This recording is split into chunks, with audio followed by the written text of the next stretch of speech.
Execute termination protocol. Feed hijack in progress. Rerouting all signals to X-RL7.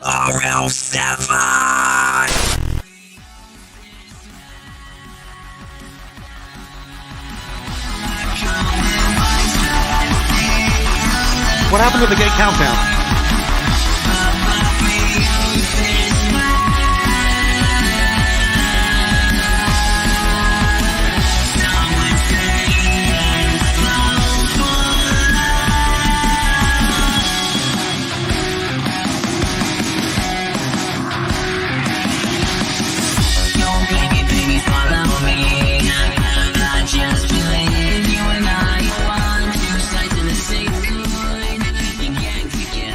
Walton, I'm going to slap the shit out of you. I'm confused. There used to be a gay countdown that happened on these shows, and now there's that didn't happen. Hi, everybody. Hi, Steven. How Way are you? to jump the gun. Yeah, seriously, dude. That was kind of awesome. What's that? Well, that's our guest, Mike. You know, that's Mike. His animated series called X-RL7. I always get the L and the R flipped sometimes. It's because of the cable, isn't it? XLR cables. Mm-hmm. Oh, oh, great. I've done it. Got a sexy accent too. Great. Thanks. Hi, guys. Hello. You just made this really gay really fast. Because man love is not gay. Why are you gay?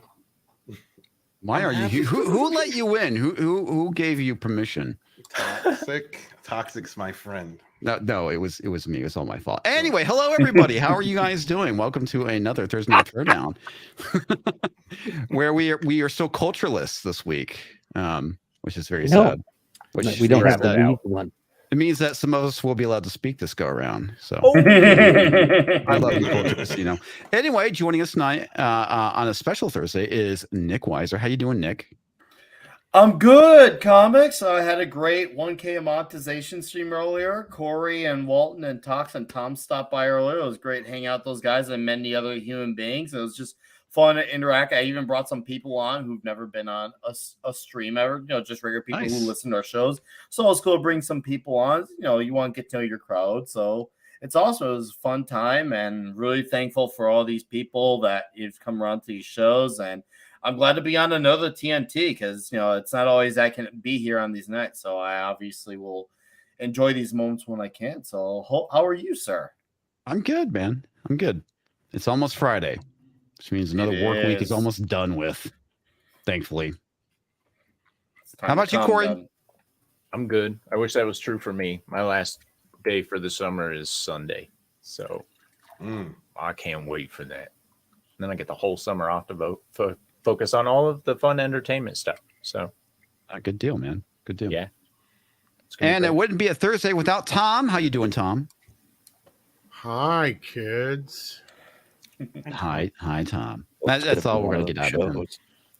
Are you depressed that your wife is gone right now? Culture Casino's not here, so you can't have your lover spat on air. I'll just pick on somebody else. I've missed a lot, apparently. So don't piss me off. For right now, my sights are set on Walton, but do it. Do it. I definitely made the very regrettable decision to let Steven on instead of Jed. Oh, Jed's great. You could have Jed on too. Wow, that twisting the knife. Hey, Mike's sitting there going, "Yeah, what the hell did I just do?" Just absorbing it all. Welcome to Thursday Night Throwdown. And of course, last but not least, on the our usual suspects of panels is my producer, Tox Manflu. How are you, Tox? As I've said for the last several weeks, every day I spend above ground is a good day.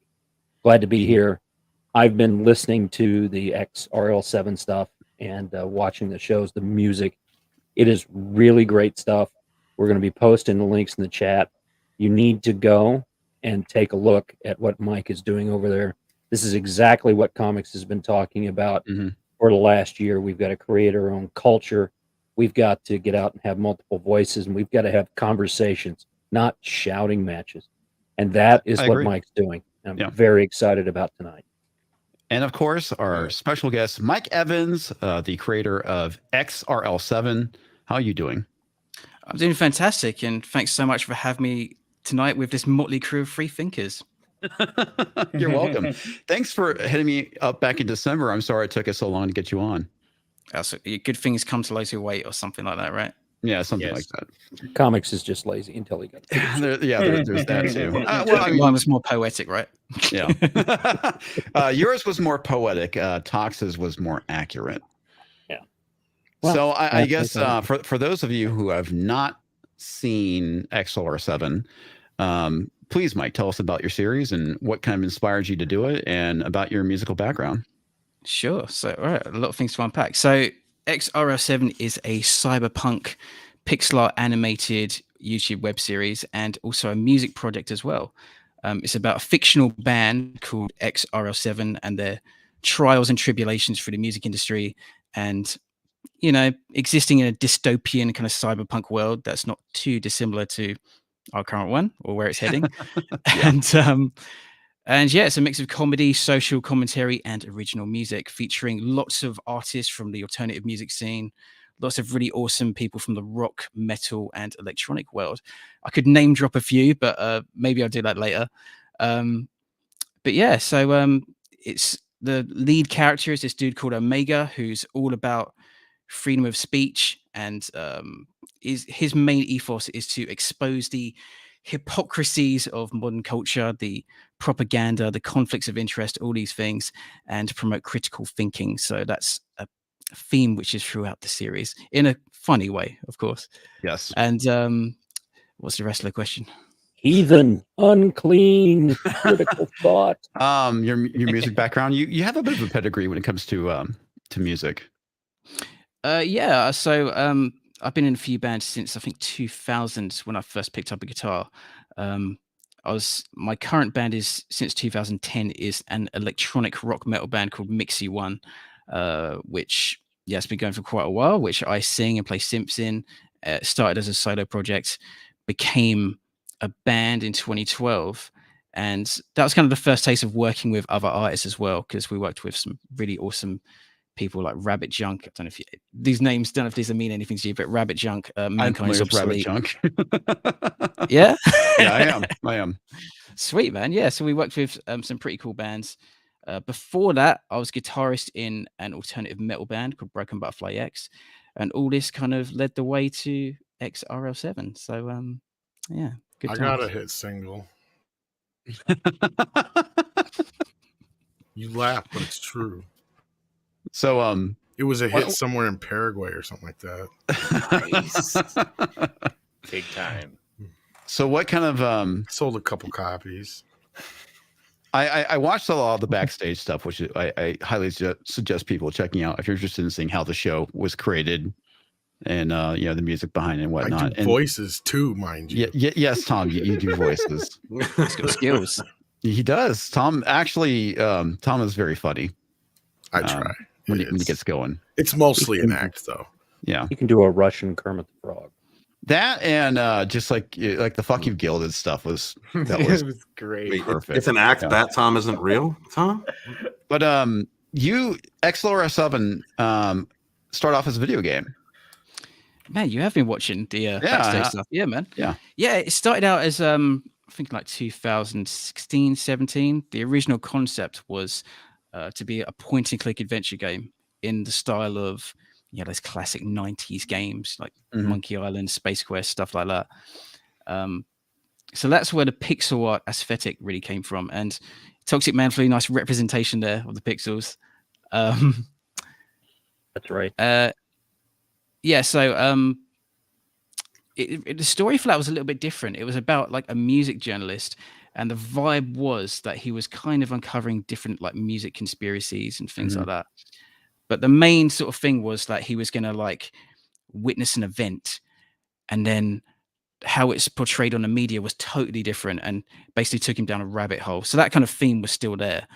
But basically, I figured this was going to take me years to complete on my own. So I put it to the side, got into animation, and then brought it back as an animated series like a couple of years later, when I felt like I was more proficient at animating, and the story just totally changed and became about Omega. And I'm glad I switched because it feels like animated series is the way to go. So what technology and tools do you use for this? I use for animation. I use something called Toon Boom, which is a bit like Flash, which I think is called Animate now, Adobe Animate. But yeah, Toon Boom, which is I think the same software they animate Rick and Morty on. It's pretty cool. But oh, really? Okay, I didn't realize they're using Toon Boom for that. Yeah, I've got the most basic version of it though. They've got like the super version. But yeah, I use that and then Adobe Premiere to edit it all together. And the DAW I use, DAW for music, is a really old version of Cakewalk Sonar. But, oh, really? Anything works, man. But yeah, so it all comes together beautifully on the budget and good times, man. Yeah, that's awesome. Yeah, it's funny. I actually own a copy of Toon Boom I bought like years ago, and because I've always wanted to do my own animation, very similar to what you're doing, and it's all about time, right? You gotta balance work, free time, and creativity, and it just never manifested. And plus, I suck when it comes to like art like that. So well, I think you found your calling with this channel as well. I mean, the satirizing is beautiful, absolutely beautiful. And you know what? I think like you guys are absolutely inspiring for doing what you do, because the more people that speak out about the world we live in and stuff like that, the more it inspires more people to do so as well. Because I think the culture at the minute is one of gaslighting and one of just people being scared to talk. Yeah. When you see other people that do talk, it, personally speaking for me, it really gives you that motivation and courage to kind of do something like X-RL7. So right. Yeah. And the cops told me to quit lighting things on fire with gas, so I can't gaslight no more. It's great because you're obviously much younger than I am, and it's good to see that there are other people that are younger than me that are taking up the banner free speech. Yeah, I'm totally hitting on you.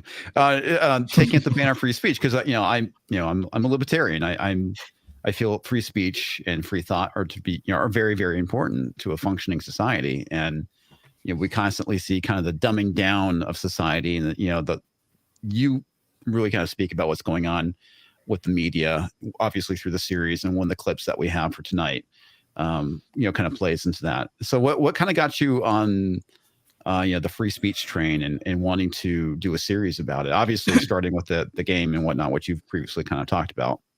Yeah. So I've kind of been an alternative media dude since like 2013. So I've had a bit of a distrust for, mainstream media for quite a while. So that's kind of followed me for a few years, and I'm probably a little bit older than you think. I'm sort of late 30s. So, really? Okay. What? Don't out yourself. I thought you were like 20s. Comics said no one over 25. Jesus. Wow. Look, Cory's just happy there's someone else on the panel that doesn't have facial hair, and he's trying to keep that young look. So inspire him. I'm pretty sure we're about the same age, bro. Me and Mike here. So. Damn it. You're old too? Yeah, I thought you were in your 20s. Oh, I wish. Look at that. Oh. Don't we all? No, I like being 35. Yeah, 30s is where it's at, man. 2 years from now, I can be like, I'm 37. That's 2 years away from saying I'm 37. So that's the magic number. I'll be 54, and I just had 37. You guys don't want to have, so stay young. Fuck you, Kevin Smith. Right, Mike. What really gave you the push to start doing this? Your channel. In general, just I'm trying to think of the short version of this story, but I think because I was the long version. We've got 4 hours.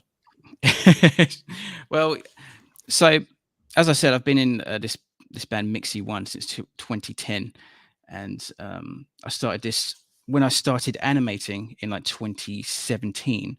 We started this project called Project Anything, it's a YouTube channel, and particularly a series called Sparkball, which is about a fictional sport. It's a kind of a comedy thing. It doesn't really have the depth of X-RL7, but it's kind of just a funny sort of thing that I did with a few of the guys.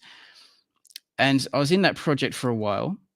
And if I'm being very honest, a few things were kind of near the end of it getting a bit frustrating with the workload.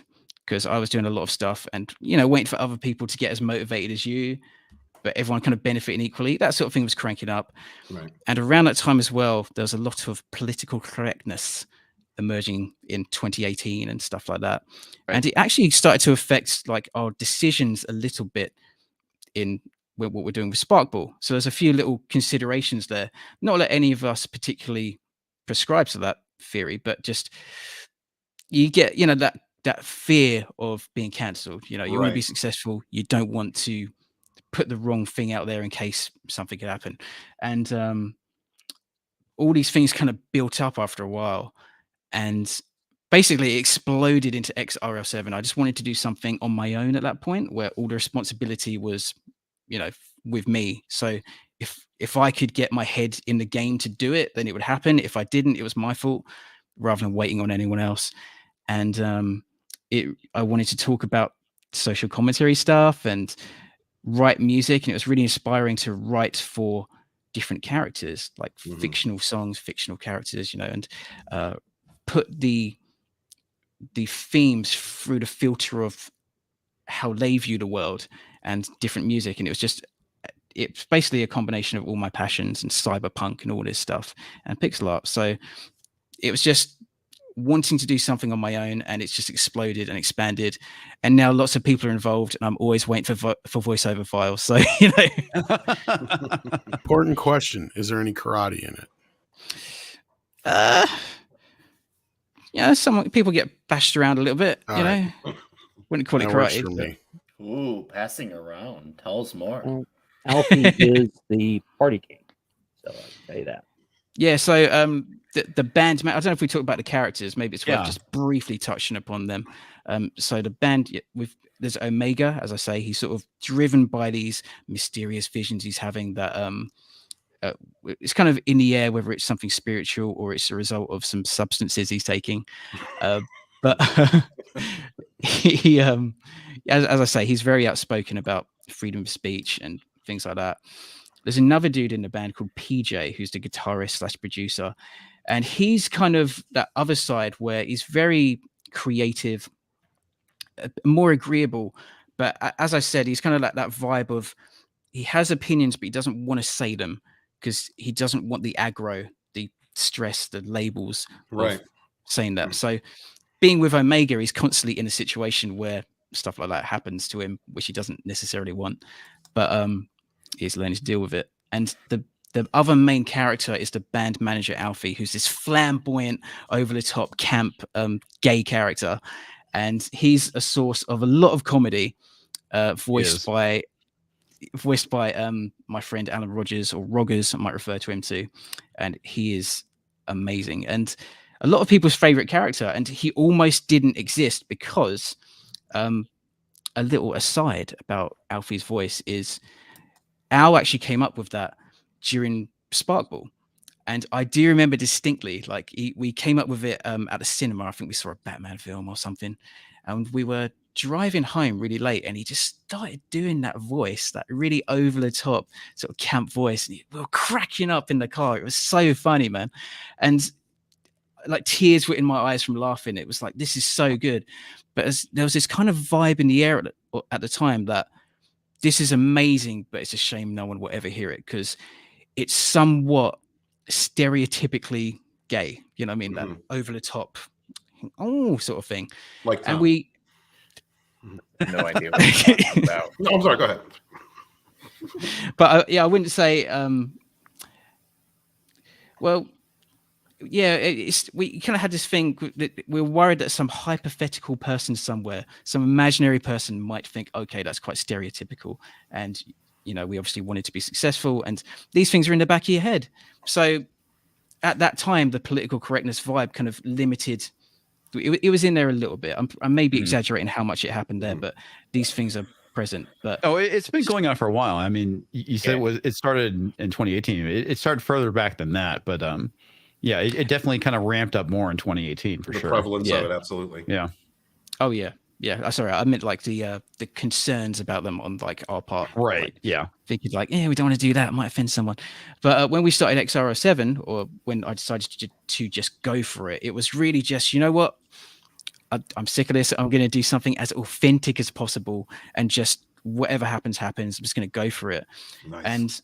And I remember I reached out to Al about voicing this character, Alfie, and I had this design. I had the visual design, and I think he latched onto the fact that he's wearing pink, and he was like, "Okay, what about that voice?" And he started doing that camp voice with a bit more grit, and I was like, "Yes, it's time. Let's do it, whatever." And he's such a great character, and a lot of people's favorite character, and he almost didn't exist. And it makes me think, like, if how many other artists and people listen to that self-censorship voice, and great art gets lost. You know what I mean? And it's at this point where you kind of do it to yourself as well. Right, because you're stuck in, with the type of narratives that are put out, and you don't want to be pointed at and called something. So it does stifle creativity. Oh, it certainly does. I try not to let it to. In fact, that's why I wrote a song that's called "I Fucked a Midget."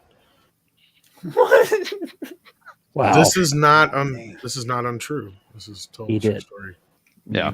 I wasn't aware of that, Tom. Thanks for sharing. It's coming on the album. I'm not kidding, and so did the midget, but still. These stories need to be told. Comix Division. That's welcome to the Dex.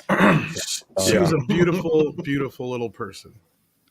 But yeah, I mean, that's the thing. It's a lot of humor is very non-PC, right? And I mean, there's times where I do the same thing. It's like, is this a little too over the top? Is this the thing that is going to piss somebody off to, track me down and try and get me fired from my job? I mean, because you have people like that. I mean, it's like I've known plenty of YouTubers that people have actually doxed them and have actually tried to get them fired from their day job, all because they, don't like their opinion on something. Jeez, people like that are scum. I have dealt with them, and I fought back. And somehow I'm still employed over a year later. Did you say you fucked back? I should have. I should have. I should have fucked back too. That's the part I messed up on. You got me all excited, Nick. I know.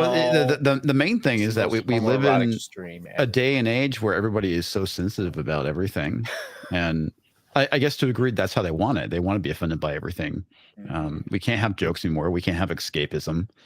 And that's the thing I love what you're doing is that the series that you have, it has a message, but the message is not, it's just one aspect of it. Obviously it's about the band and it's all about music, because in every single episode you have a song in there that is for the most part, I think every episode has a new song in it, I believe. And most. But there is that message about what's going on with censorship and the dystopian future that we're basically rushing towards unabashedly, which is kind of frightening. And your show is very entertaining. It's great. I mean, the pixel animation is fantastic. I mean, the characters are really well done. And one thing I was telling Mike before we started is that when I first started watching, I found Alfie to be completely annoying. And the second watch through, I was like, I found him to be rather endearing. I found him to be a lot more funny the second watch through, and I guess a lot of it too is that I kind of got used to the character just being over the top, and I told Mike too. It's like I didn't realize he was gay. I just thought he was just very over the top. And then there's like these like subtle jokes throughout the series that I missed the first watch through, but I caught the second time, which I thought was really funny and really well done. Thank you, man. Yeah, Alfie is like my favorite character to write for, and the Ruggers, his voice actor is absolutely phenomenal. There's a lot of subtle little sexual jokes in there, and I think went over quite a few people's heads.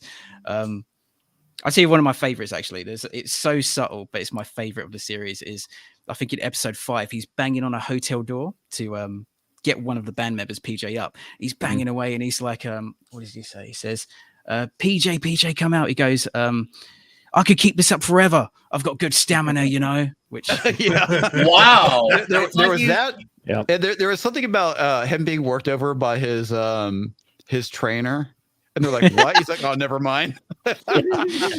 Yeah, he likes to get a good stretch, Yeah, that was it. It's like he fits in with us, like he's already been with us when he's talking about dick jokes. Well, Alfie also, the other manager that screwed Alfie, Razor, they were in a relationship. and I picked up on that one pretty quick. And I thought, and it doesn't matter, right, what somebody does in their bedroom. All right, it doesn't matter to me. And that proves you can write something funny, a great character that people like, and happens to be a homosexual, and nobody cares. Yep. It's just a good character. Yeah, it's because good writing is good writing. Exactly. The stuff we're being force-fed, it's the same crap all over again. Did you hear that the people who did Moon Knight what movie are they getting? The Fantastic Four. Oh, so Jesus the person Christ. who did Moon Knight is getting. Yeah, I just wanted to see your reaction on screen, live comics. I cannot believe fortunately, that. there's nothing in reach for me to start banging my head against it. But Toxic is right. We love gay people here. In fact, I think Paul Lynde is hilarious. Yes, I love Paul Lynde. But yeah, I mean, it's that joke didn't land as well. It landed like a large plane without power or landing gear. Yes, and nose first. But seriously, it's like Johnny Depp's bed. Yeah, there's a lot of really great stuff in the show, and somebody in the chat got it though. Probably. Let's play this clip that we have here that you sent over. This is from our which episode? Is this the new clip? Yes. So this is like if I could give some bit of context to this, we can see Alfie in action. This is from the new episode I'm working on, which hopefully will be out soon. And the vibe of this episode, the story is that some X-RL7 shows have been cancelled, and all the ones that have been cancelled are at venues owned by a specific guy, this kind of gangstery guy called Jack Node. So Alfie's gone over there to kind of work out what's up and try and negotiate. And Jack is a bit of an information dude. He's a bit of an information dealer. He knows what's up. He knows about, the propaganda and stuff. So he's negotiating with Alfie, and we see a few hints of the world of X-RL7 in the background. Yeah, there is some stuff I picked up on there, which I thought was great. We'll talk about it after we play the clip, though. No talking. No talking. That would be you, Walton. Oh my God! Why is it always me, Tom? Because it is you. It's both you guys. And let me see if I can make this. Yeah, full screen. There we go. I only helped you out before because I owed you a favor, a debt from way back when you were at the Heights. Manager of the biggest band in the district, untouchable. Well, seemingly untouchable. Before that greasy stallion traitor Razor stabbed me in the back. Razor, yes. I'd be careful with that one. He isn't what he seems. Listen, Jack, I don't need to know the sordid details about my ex's private life. I'm not a stalker. But tell me anyway, is he seeing anyone? Ooh, that'll cost you. You tease! Isn't information valuable? That's why I like to surround myself with it. Deal in it. The good stuff. The juicy secrets. Not the superficial stuff. Ooh, now that can be dangerous. Social media painting fake glossy lives. Manufactured gossip and scandals for headlines. Corporate-approved press releases spoon-fed to us as objective truth. The censorship of inconvenient information. It's a messy world out there. Who's to say what's really real? Well, other than me, of course. I got sources. That was hell yeah. Pretty freaking spot on for what's going on in today. And I love the little hint of the Will Smith Chris Rock thing going on in the background. Yeah, that was good. Yeah. A couple of millionaires slapping each other. Yeah. But it's that's a little sample for you guys to go and check it out after the show, man, because it like I said, it's really well done. It's not heavy-handed or too on the nose with stuff, but it's great. It's absolutely great. Thanks, man. I'll tell you what, with stuff like that, and I was going to say something about episode 1, because episode 1, coming out with a bang, has quite a bit of social commentary on it. It does. And my philosophy on that sort of thing is I try to, if someone, it doesn't resonate with the ideas that the show's putting out, that's fine. If they just enjoy it for entertainment, brilliant, love it, fantastic. But there are some seeds being planted, and I think the best way to do things is, well, the great thing about doing it in animation is you can show a different perspective. Like when you satirize something, you can show something in another way and kind of show how silly something is. And what I tried to do there was, so on episode 1, Omega is on a podcast, very reminiscent of a like Jordan Peterson, Kathy Newman-esque podcast. I definitely got that vibe. I watched that. There's basically this thing in the background, just like that. There's visual little clues and things, but there's a thing called policy G666, which is a catch-all generic kind of policy, which basically, can be a stand-in for anything you want, any sort of ideology, of postmodernism, Marxism, whatever, this sort of thing. And what I was trying to do there was I was really careful not to mention any specific subjects, any specific, name of a cause or anything, but I wanted to show the behavior. And because when you look at the behavior on its own and you don't have the bias of, if I was to say something like, it's not about this, but if I was to say something like Black Lives Matter, some people, that's all you hear. You can't get past your connection with that. But I tried very carefully to not have any specific causes mentioned and just show what they do, because they're all very similar, a lot of these places, where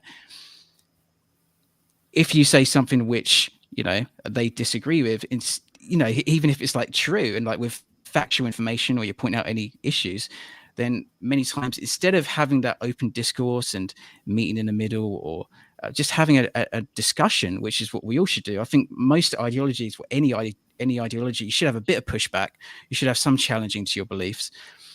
But they will not do that. They will just use labels to bully and box you in with these stigmatic terms. And as I said before, there's a great, not to toot my own horn, but there's a little thing in the background, which I'm quite proud of, which is Silenced by Stigma, which I thought was yeah, I remember seeing that. So you're trying to circumvent bias to get past those filters and show the behaviors. Well, not only that, Stephen, that's how science fiction used to do it, right? Is they wouldn't specifically call something out. They'd, come up with something that was analogous to what was going on. And that was a smart thing to do, because that's what it's like you said with the whole thing with, Black Lives Matter. It's going to turn somebody off. And the whole point is to get them to engage with the content and watch the series, and not have that ideological bias because something got brought up.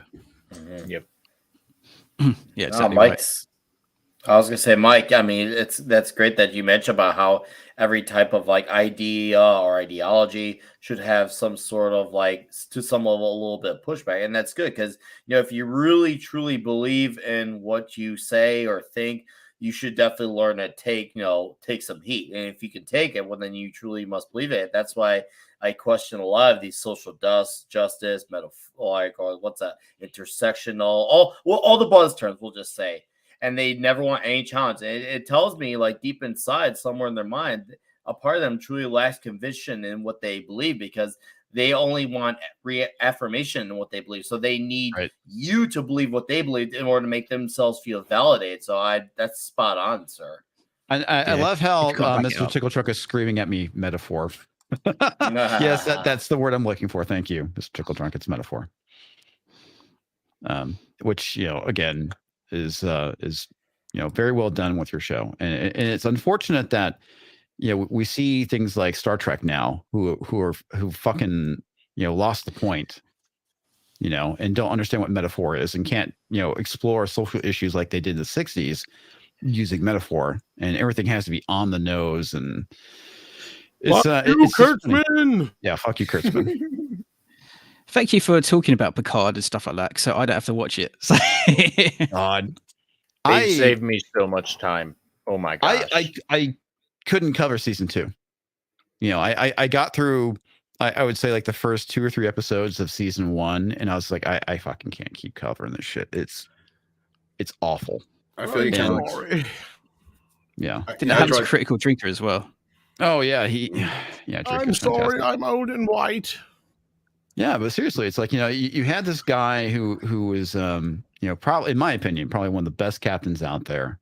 I know a lot of people are diehard original series. I watched it growing up, but TNG really was kind of like my series.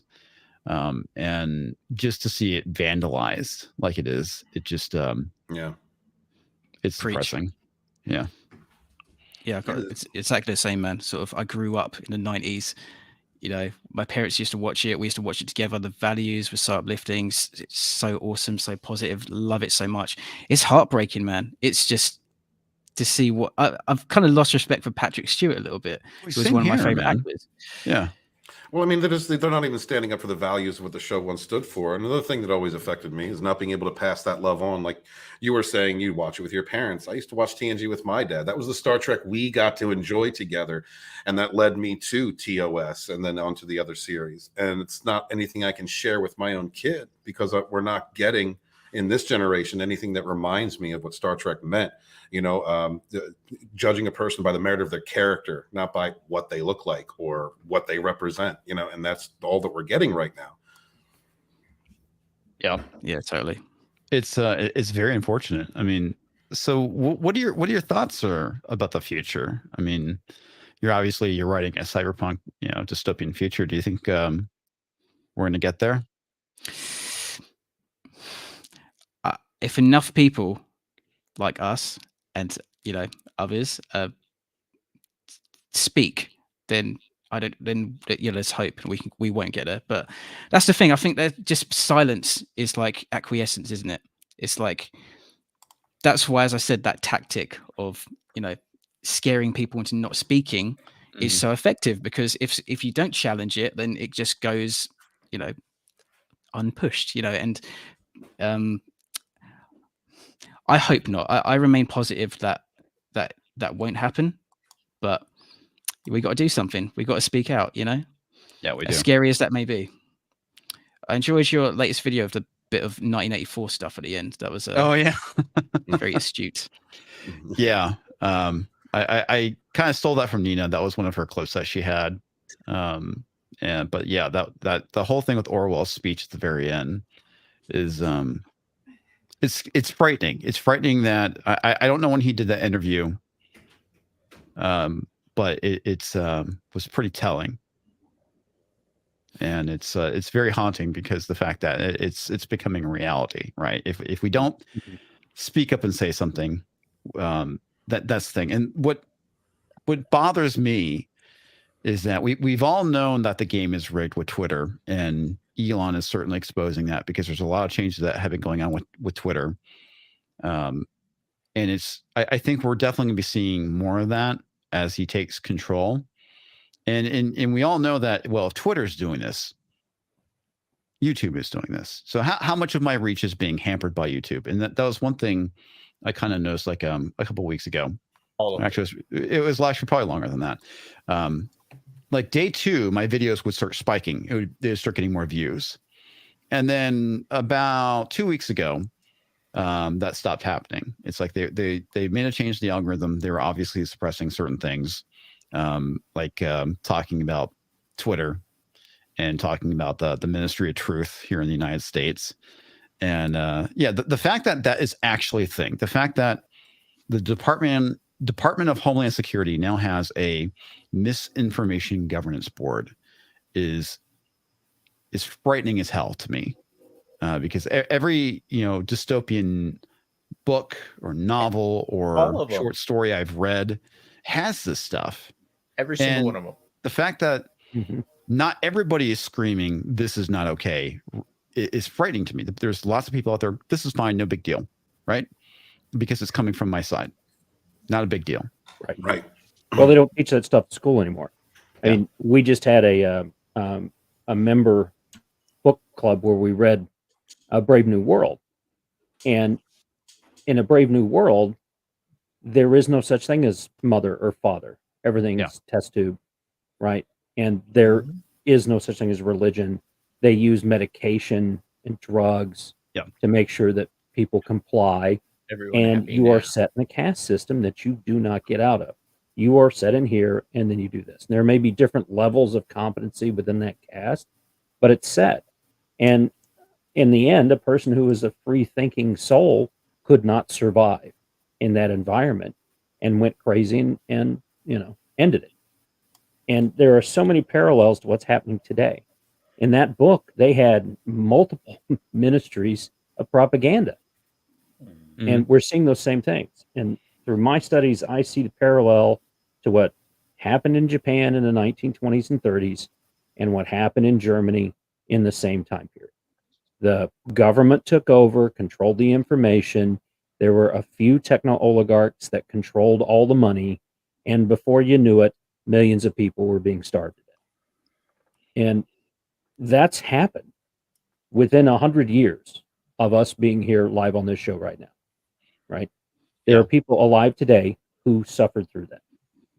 The thing I find fascinating, I don't know what your schooling was like when they came to teaching literature, but when I was a sophomore in high school, which was in 1990, it was 89 to 90, we read Brave New World, we read Fahrenheit 451, and we also read Harrison Bergeron.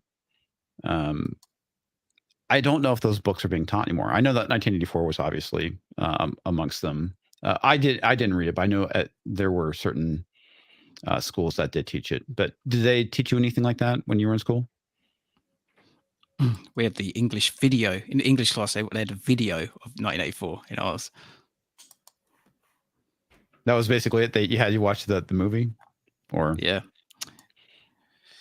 I think it was a scene which wasn't really suitable for kids as well.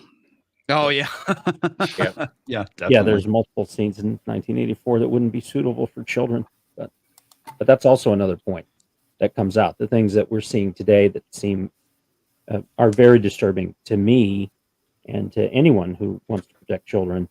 They're starting to try and rationalize that behavior, just like they did in the book 1984. Yeah. Brave New World, and I think Mike is 100% right. And why I started following comics, and I don't stalk him like certain people do who are living out in his ranch in the bushes. But Mad Mardigan's not on tonight, so he's probably out there. That's also a joke too, in case you didn't. Yeah, it's a joke. It's not real true. But Comics was doing this stuff on the Great Reset and talking about those things out front before it became brazen for them to talk about it, and it was conspiracy theorists and things like that, and it made sense to me with the things that I was seeing, and there is a way to fight back, and that's happened in Texas with the school boards being swept mostly by Republicans who were running the other side because they saw what was being taught with critical race theory and those kind of things, and parents getting involved. That's where this stops, is people like Mike, like Comics, like Cory, creating new culture, creating true tolerance, right? Because what I got out of these 18 episodes was you're just looking for true tolerance of everyone, not tolerance on my specific terms from there. And the music's also very good. The playlist, I'll post that in there, but the playlist is on par with anything that I'm listening to now from top artists that are being pushed on Amazon. And that's why we've got to get together, we've got to talk, we've got to have these kind of discussions, and be the Lenny Bruce of our time, right? Get out there and just say, fuck you. That's it. I'm doing this. You're not going to tell me what to do. I'm going to do it. And some people are going to get hurt by doing that because they really don't want this to happen. So pretty ballsy to go out there and to do this kind of stuff for both Comics and Mike. Thank you, sir. Thank you very much. And I appreciate as well that for you guys allowing me to talk about the show as well, because getting the word out about an original series, is not the easy. easiest thing. No. If I was parodying Mickey Mouse or something, maybe that'd be more, it'd be a bit easier. But right. But yeah, I appreciate that a lot. Thank you, sir. What kind of reactions have you been getting so far from your content? Very positive, mostly, because I was so honestly the series went live on July 2020. I've been working on it for like a year and a half before it did, approximately. And as you know, episode 1 is quite bold. And basically, like all the way through after having written that episode, I kind of had the next 12 episodes. And it was always in the back of my mind, like, oh shit, what's going to happen when episode 1 comes out? And I was Right. worried about, because not just viewers' reaction, but are other artists going to want to work with me? If I put out some views which they may not agree with. But my view of freedom of speech is, you don't have to. Everyone can have whatever view they have. Right. It doesn't matter if it's the same. You're allowed to say it, which I think is a very noble, and sensible ideology. But the reaction when it came out was actually positive, really positive. Can't really think of any particularly bad comments. You get the odd dickhead, saying of course, something stupid, but the reaction's been really positive, and people have really resonated with, generally speaking. People like Alfie have, been up for discussion. Some people love him, some people hate him. Most people come around in the end, but the response has been really, really good so far. And well, the funny thing is, what you're saying is not controversial. Like the idea of, what happened in the first episode is, essentially Omega gets canceled for saying, hey, we agree on these things. We just disagree on the execution, right? I mean, that's how things used to be, is we all agree culturally on what we think is right and wrong. We may disagree on the execution. And that's really what it's about, right? And that's the funny thing about it, is like that's not really controversial, but it is in 2020, which is exactly ridiculous. Yeah, exactly right. Yeah. That's what I'm trying to get through with Omega. So I'm trying to get it like that. I try and frame it that what he does is very rational, and you can see the logic of all of his points. And by doing so, see how childish and illogical people that try to censor that are. And because really there's no argument. It's literally just all venomous name calling and trying to label. And I think by trying to show that as I say, I think that's the power of satirizing things like you do, Comix. It really, when you can laugh at something or see it in a different way, it kind of helps you, like, it kind of makes it lose. They lose their power. Their power. Thank you. Yeah. Well, and see, that's the thing, is you can desensitize people's emotions by reframing. And they did the exact same thing to get the emotions hyped up in the first place. And now they're just trying to stop us from reframing it back to where we can go, this is all a gigantic fucking joke. Right. And I'm going to make fun of you for it. And other people are going to be like, you're a dumbass. And it's going to work out great, because nobody really wants to be like forced to shut up about their opinions. Nobody does. But as soon as someone is, everyone is, period. And we need to stop that. And just from what you've said in this about your show and about how it runs and stuff like that, I'm going to like binge that tonight, probably. So You should, man. It's worth it. And also, welcome, Brahmabull. How you doing, sir? Good. How are you guys? Old Not guy. too bad, man. I'm good, brother. Brahma. Nice to meet you, Mike. Mike, Brahma. Hey, Ben. I actually had a question for you right off the bat. I mean, we all see our analytics. What is the age group that you see watching your show so far? Because for me, the like 8-bit pixelated thing really takes me back to my childhood as an NES guy. And I'm wondering if that's hitting the same, with that 35 to 45, type age range. And if that's who's watching. I feel you. Definitely. Yeah. I think it's actually surprisingly people that are a little bit in the 20s to 30s, that sort of area. Particularly, to be honest, I look at the music analytics more so than the YouTube ones, and that's similar as well. It's a lot of like 20s and late 20s and some 30s, not usually 40. So, yeah. So yeah, nice. We're the outliers. The outliers, sadly. And speaking of music, I wouldn't mind just going off on a little tangent here. Oh, sure. Because, I was about to ask you some questions about the music, so go for it. I was going to say, like one of my favorite bands that was an influence to me, sort of that shaped part of my musical journey, is this electronic industrial rock band called Stabbing Westward. Amazing emotional tracks, man. There we go. And Comix, I think you've had some experience. Yeah. I've seen Stabbing Westward like 3 times live. So Nice. I was a huge fan back in the 90s of Stabbing Westward. Sweet. Yeah, I mean, I don't know how I actually stumbled on. No, I do. Okay, so fuck Kevin Smith, but he did this movie back in the 90s called Clerks, and Stabbing Westward was actually on that soundtrack. Yeah, Really? What song was that? It was one of the songs off of On God. And yeah, it's like I found that. It's like I went out, I was like, dude, this track is amazing. This band called Stabbing Westward. See if I can find the cassette for it. And I went out and I found it, and it was just some great industrial music. Chris and Stabbing Westward, they toured with Nine Inch Nails and all sorts of stuff. I saw them live in Austin, Houston, and then here in San Antonio. It was funny because the first time I actually saw them live was in Austin in this small shitty club, and it was just fucking great. Violent Mood Swings is the song that's on. Yeah, that's right. Violent Mood Swings. Thank you. But yeah, man, it's like I love them. It's like I remember we're kind of going back and forth, and I said that they're releasing a new album. I'm trying to remember what it was. I was trying to remember the name of the song that was on Escape from LA, which was really good. Oh, Dawn, I think. Yeah. Was it Dawn? It was Dawn.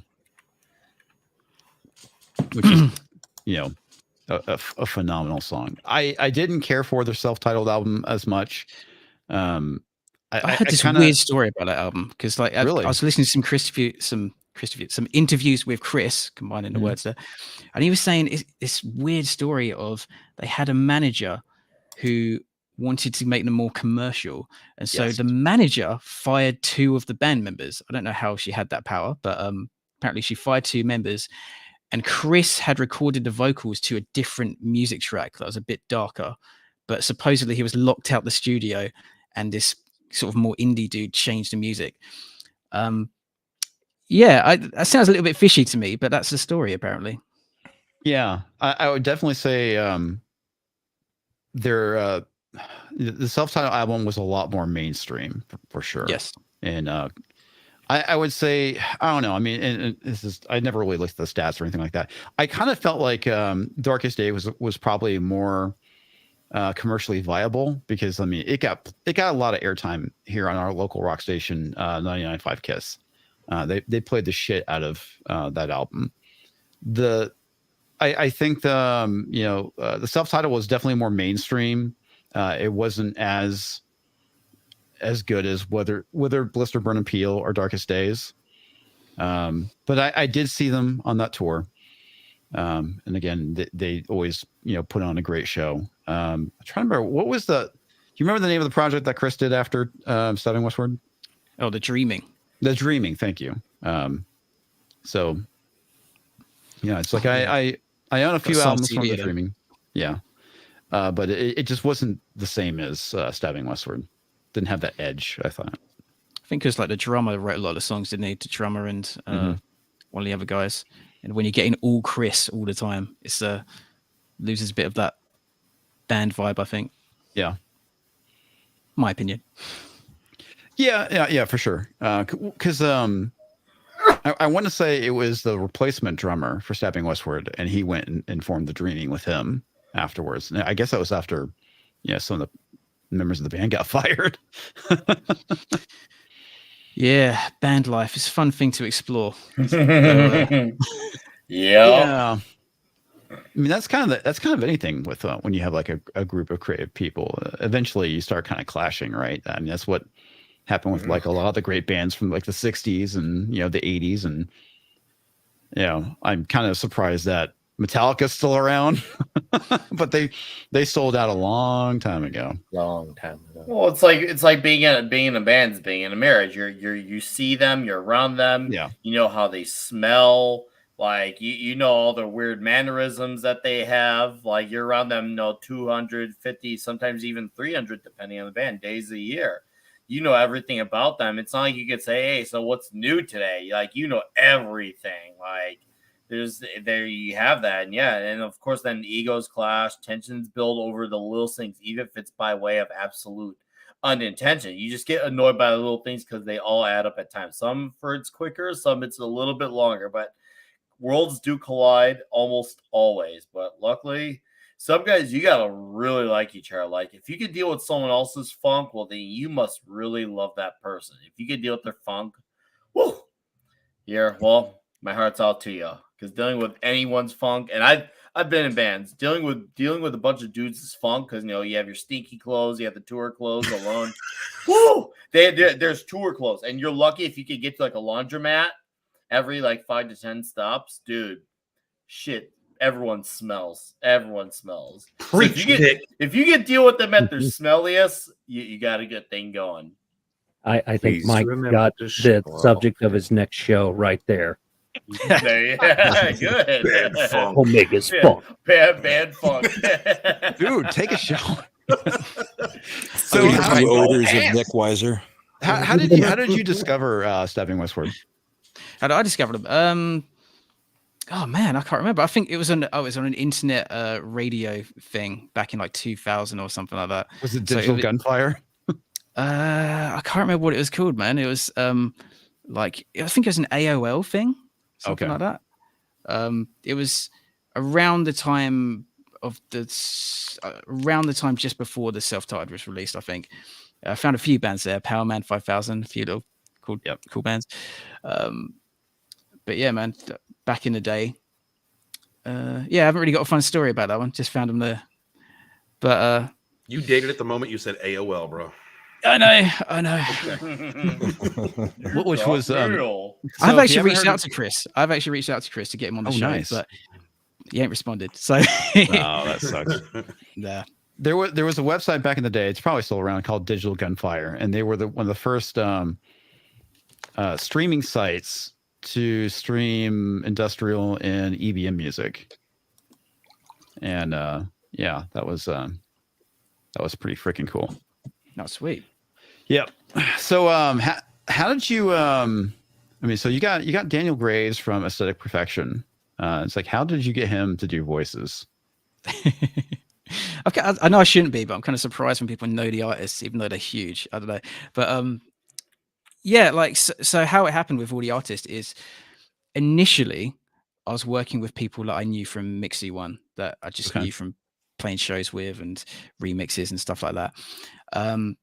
And once I'd got like 4 or 5 episodes in, then I made a little makeshift trailer just to kind of show it off and get the vibe of it. And I decided to reach out to people I didn't know. And basically all it took was emailing people and showing them the trailer and saying, hey, I've got this idea. It turns out a lot of singers are quite interested in voice acting and are very good at it. So it's a nice in, because I think if I was just approaching them with like a song and just saying, hey, do you want to feature on this song? They'd be like, whatever. Because, I think people recognize it's quite a unique concept. They're a lot more receptive and a lot more interested. And so with Daniel, I basically, it was an interesting thing because I was gonna, I wrote the character for the dude from Rabbit Junk initially. Oh, really? And I approached him because as I said, he'd featured on a Mixy One song, but he was too busy with his kids and education and things like that. So I was like, okay, man, I've got this character that's really cool. I want to do something with it. Who can I get who can sing and scream and do all these things I need for the song? And I opened up YouTube, and not the first time this has happened, the recommendations on the first page was for the latest Aesthetic Perfection album, Daniel Graves.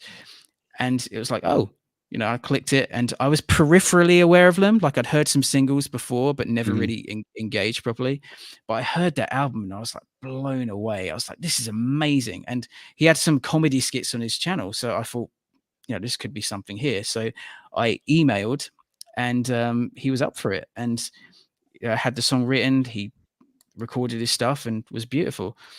Similarly with another artist named Lauren Babick, it was a similar situation where I had a character and I was gonna approach someone for the role I knew from the music. And I remember going on that person's Facebook page and thinking, there's a lot of drama there. And I'd forgotten, because you know when you work with someone, you kind of romanticize it a little bit. I went on that person's page and it was just negative. Screw that.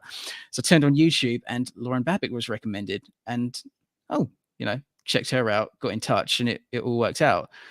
And the more kind of big names you get, it kind of snowballs, because then you can reach out to other people. I think I reached out to Jimmy Urine of Mindless Self-Indulgence, who I think he's appeared in Guardians of the Galaxy, actually. Yeah, he has.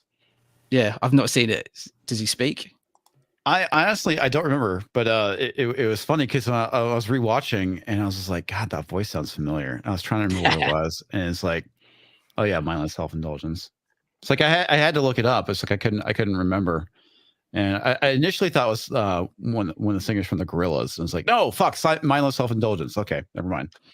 Like, yeah, they got some tunes. They got some interesting. I don't know how much their songs would fly these days. Oh God, no. And back in the day, man, I used to work out to Mindless Self-Indulgence. I mean, because they have that very fast tempo, and it's great music to work out to, and it's just I love how kind of like over the top and ridiculous they are at times. I used to work out back in the day too. Yeah. Bet you did. Like 30 years ago. Wow. Does it inspire you as you start reaching out to these singers and people get interested in your work? Like, I mean, how does that make you feel as an artist working on these things? It's phenomenal, man. Because some of these artists, like say Jimmy Urine, these are people I've been like listening to for years, man. So it's really humbling and really just. I'm so grateful that these artists are willing to be involved in this project. Most recently, there's an artist called Blue Starly, who is one of my favorite artists ever. Like, and I can literally say has been an influence on my musical path and how I write songs. So I actually reached out to him on a whim. I wasn't expecting anything to come from it because I saw he was independent. And sometimes if artists are on labels, there's a bit of red tape. Like, for example, I was speaking to this one dude who, I won't say what band, but he was his label was basically owned by Sony indirectly. Okay. And he told me that he signed this contract where he can't sing on anything that could be considered competition for his band. So anything remotely similar, he couldn't do it, which I guess is what happened with the Queen of the Damned soundtrack with, if you remember that, with the singer of Korn sang in the movie, but he couldn't on the Queen of the Damned. Yeah, back in those. Yeah, I mean, that was a long time ago, man. Yeah, that was a while ago. Oh, showing the age again. Yeah. I enjoyed good the at shit years. out of that I'm just movie. good at years. There was a popular soundtrack. It was a popular. It was awesome, I remember man. at the time. Yeah, I remember that soundtrack. So that and Resident Evil were very popular soundtracks at the time. Yeah. Whether you felt that way about the movies is obviously in their conversation, but those soundtracks were huge because you had Jonathan Davis with Queen of the Damned, and Resident Evil was all big about Slipknot's My Plague. So those were big deals back in the day. I remember that. Yeah, so, Mike, for sure. How does it make you feel when you get all these big name people to email you back, and then Comix takes like half a year? Right? He's like, who is this guy? That's not the longest, man. That's not the longest. I've waited for like a year for a file before. In fact, I'm still waiting for one of them. So used to it. It's part of the game. That's crazy. My average file turnaround is about 24 hours. Well, Right, That's Comix? beautiful. Yeah. Corey turns around stuff really quick. One of the issues I have is because I have a filter set up to, email me stuff, potential topics, stuff like that. Since I, do a lot with political commentary, and so shit gets buried, and there'll be times when I'm at work and I was like, shit, I got to email that guy back, and then I have to like scroll through like a month's worth of essentially spam that I signed up for. To find emails because I suck at managing email. I know there's things I could do to be better at it, like starring things and folders and whatnot. But yeah, I mean, it's like I drown myself in junk mail.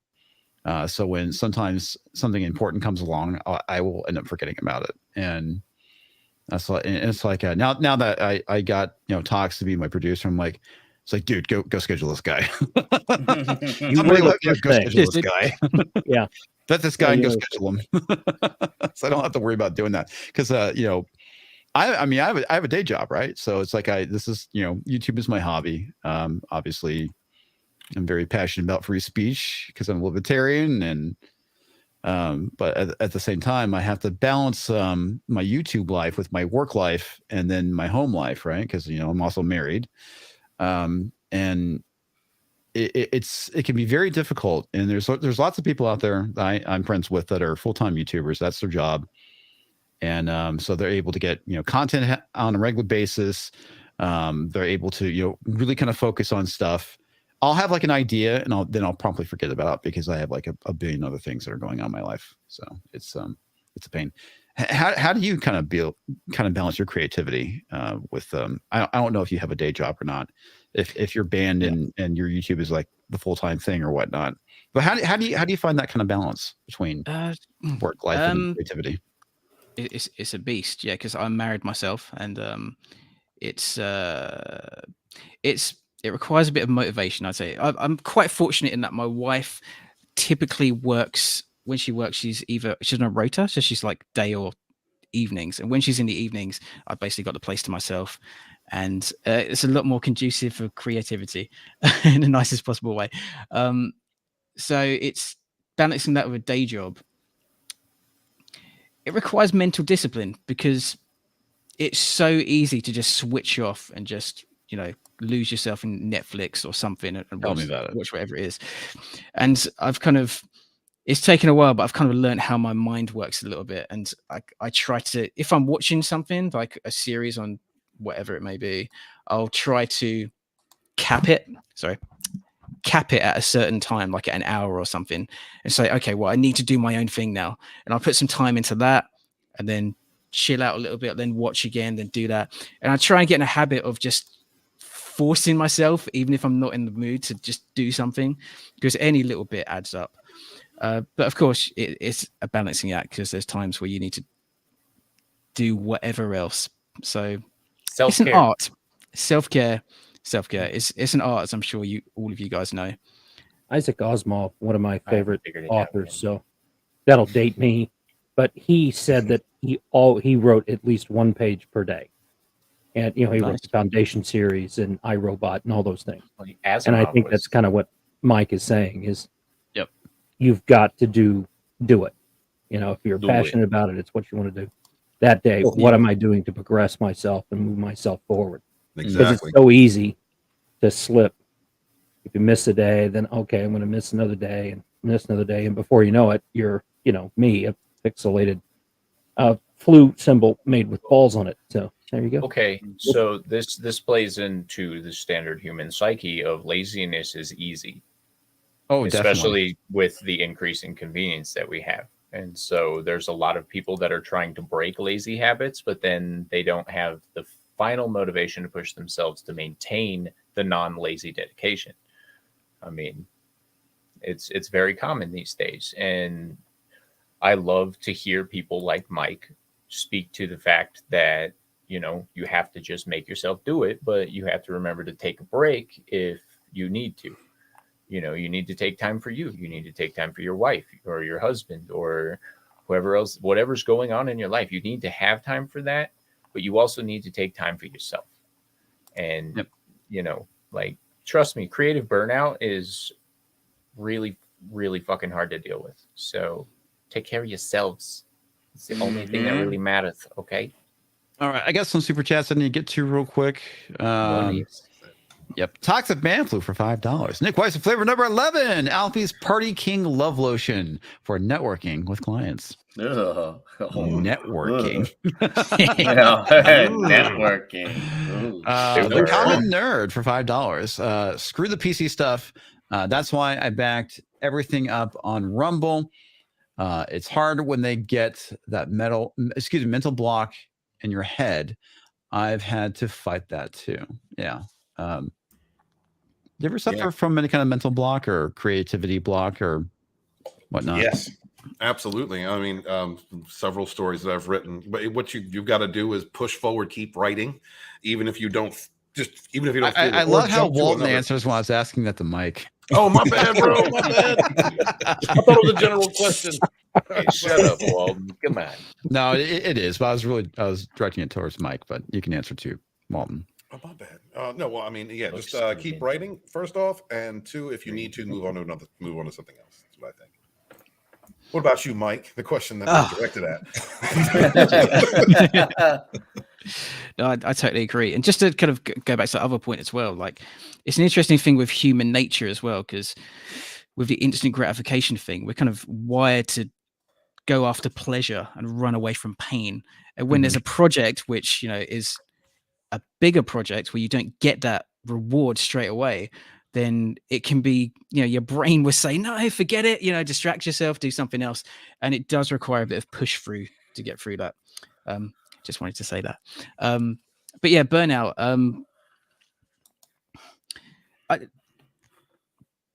I'm pretty good at it, I must say. Like I tend to be able to get ideas. The place where I get writer's block is I've got this weird thing with music at the moment where if I was to pick up, I basically write 90% of the songs from acoustic guitar. So you get the core riffs, the structure, the vocal melodies, lyrics, the core song is there. And if I was to just pick up a guitar now and try and write a song, like nothing would come out. Just if I was just writing for writing's sake, nothing would happen. And I do this thing sometimes where I look at tabs of like other bands, see what they're playing for inspiration, and everyone's playing the same thing, man. So if I just try to write on its own, it's really hard for me to write a song. But as soon as I have the character and the theme and sort of what artist that is and what sort of music it is, these ingredients, suddenly like I can pick up that same guitar and a song just kind of flows out. So I'm a little bit strange where I can go for weeks and months without writing, but as soon as I have that character, then boom. But in terms of writing episodes and scripts, I'm usually pretty decent at that. I just keep going at it. But because usually so many distractions going on with animation or editing that you're not constantly doing the same thing all the time. Yeah. So it's a bit easier to come back to this, do this now, come back to that. So I know the commenter was referring to mental blocks when it came to the whole thing with fear of censorship, but I kind of applied it to creativity blocks as well. Have you ever gotten into that kind of mindset of, I know we kind of talked about this a little bit, but it's like I really shouldn't say this because I'm worried I'll piss people off, or that joke will be too edgy. Yeah, but I say it anyway. So yes. The entire, as I say, episode 1. To be honest, I had a version of episode 1 at the end of like December 2018. Right, I had the first version of it. And after that initial writing of it and writing the other episodes, I started feeling a bit self-conscious about it and being, as I said, like, I hope people, take that the right way. So what I actually did was I went back and rewrote certain parts just to try and make it really clear. So rather than removing, the point that I felt was important to make, I tried to make everything just really obvious and really like, rather than just kind of take some of the emotion out in some way and just sort of deal with the rationality. So yeah, I've never said no, I'm not going to say that, but I have tried to adjust something in a way to make it clear. Yep, if that makes sense. Oh no, yes. I've done that too. It's like I always try and get my point across, but there's times where I'll maybe tone down an edgy joke because in a weird sort of way, I feel like I'm a lot more edgier on Twitter than I am on YouTube, mainly because YouTube is really big on the censorship. If my Twitter account gets banned, or if I have to delete a tweet as a result, no big deal, right? I can create another Twitter account. I'd lose a lot of followers, but I'm confident I'd gain that stuff back. But YouTube's completely different, right? I mean, your channel gets nuked, it's basically game over at that point. Starting over is difficult. And we had one of our regulars, Wes Moody, his channel got nuked. His channel got nuked because he got way too many strikes talking about things that YouTube didn't like. And I mean, and he won most of those strikes, but they got to the point where it's like, nah, bro, you got 14 strikes. We're taking you out now. That's why I'm worried about Adam, because he has had a boatload of them too. Yeah, Adam has. Mm. And Adam Krigler, Mike. I don't know if you know Adam Krigler's channel. He was on the show Monday night, but he's a regular.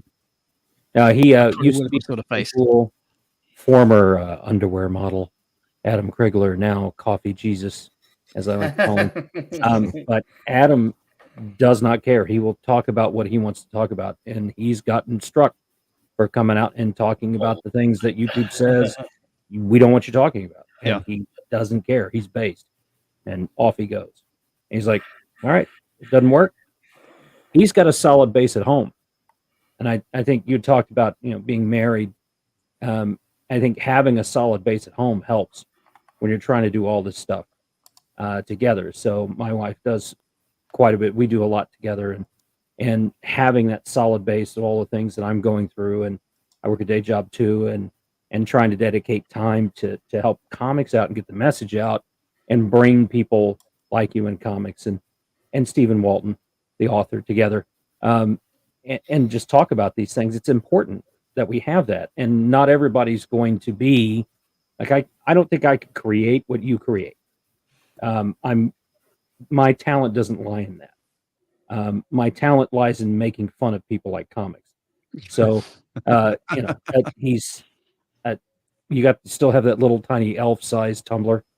Yes, I do. That was something that Talk sent me for Christmas. It basically, it's like a kid's sippy cup, but it's like a I don't have a tumbler with me, it says elf-sized on it. Yeah, it says elf-sized on it because right. We did a meetup back in August of last year, and for some reason, everyone thinks I'm like really freaking tall. I'm only 5'9", right? So I'm not like super tall. But compared to some like Jay, who goes by the name Drunk 3PO, he has his channel. Jay's a fucking giant. Okay. He legit towers over me. And so he was basically calling me a midget, and that became like the joke that stuck. It's just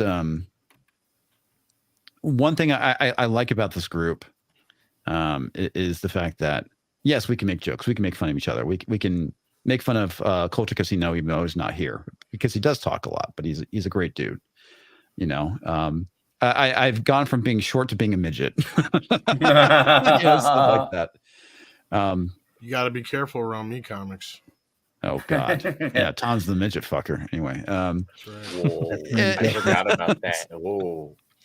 But I don't know where I'm going with this. Anyway, back to super chats. Well, before you do, question everything, even Culture's hair. Yeah. That's the thing I tell everyone is to question everything. It's like, don't take what I say for face value, right? I mean, that's just, everyone's got to do the research. Your Muslim uncle for $1.99. Did you guys see the tweet from Canada about K, which I'm guessing he says is kids and sex? No, I haven't, but I did see some shit today, which it's kind of gross, but that's kind of how it is in 2022, where certain people are trying to normalize kids and sex. Yeah. Barbie Dog for $5. What do you call a bass player with no girlfriend? That was good. Darius Munchausen for $1.49 with a box of popcorn. And speaking of jokes, Mr. Grant Gregory for $40. I don't know what the hell squiggly line that is. I think it's rupees. That's a rupee because he is based out of Bangladesh, if I remember correctly. I think it was Mumbai. Oh, it's Mumbai. That's right. Yeah. Okay. Hey, YouTube, Mr. Grant Gregory is out of Mumbai. Anyway, 40 rupees. Hail Panel and the Tree Humper.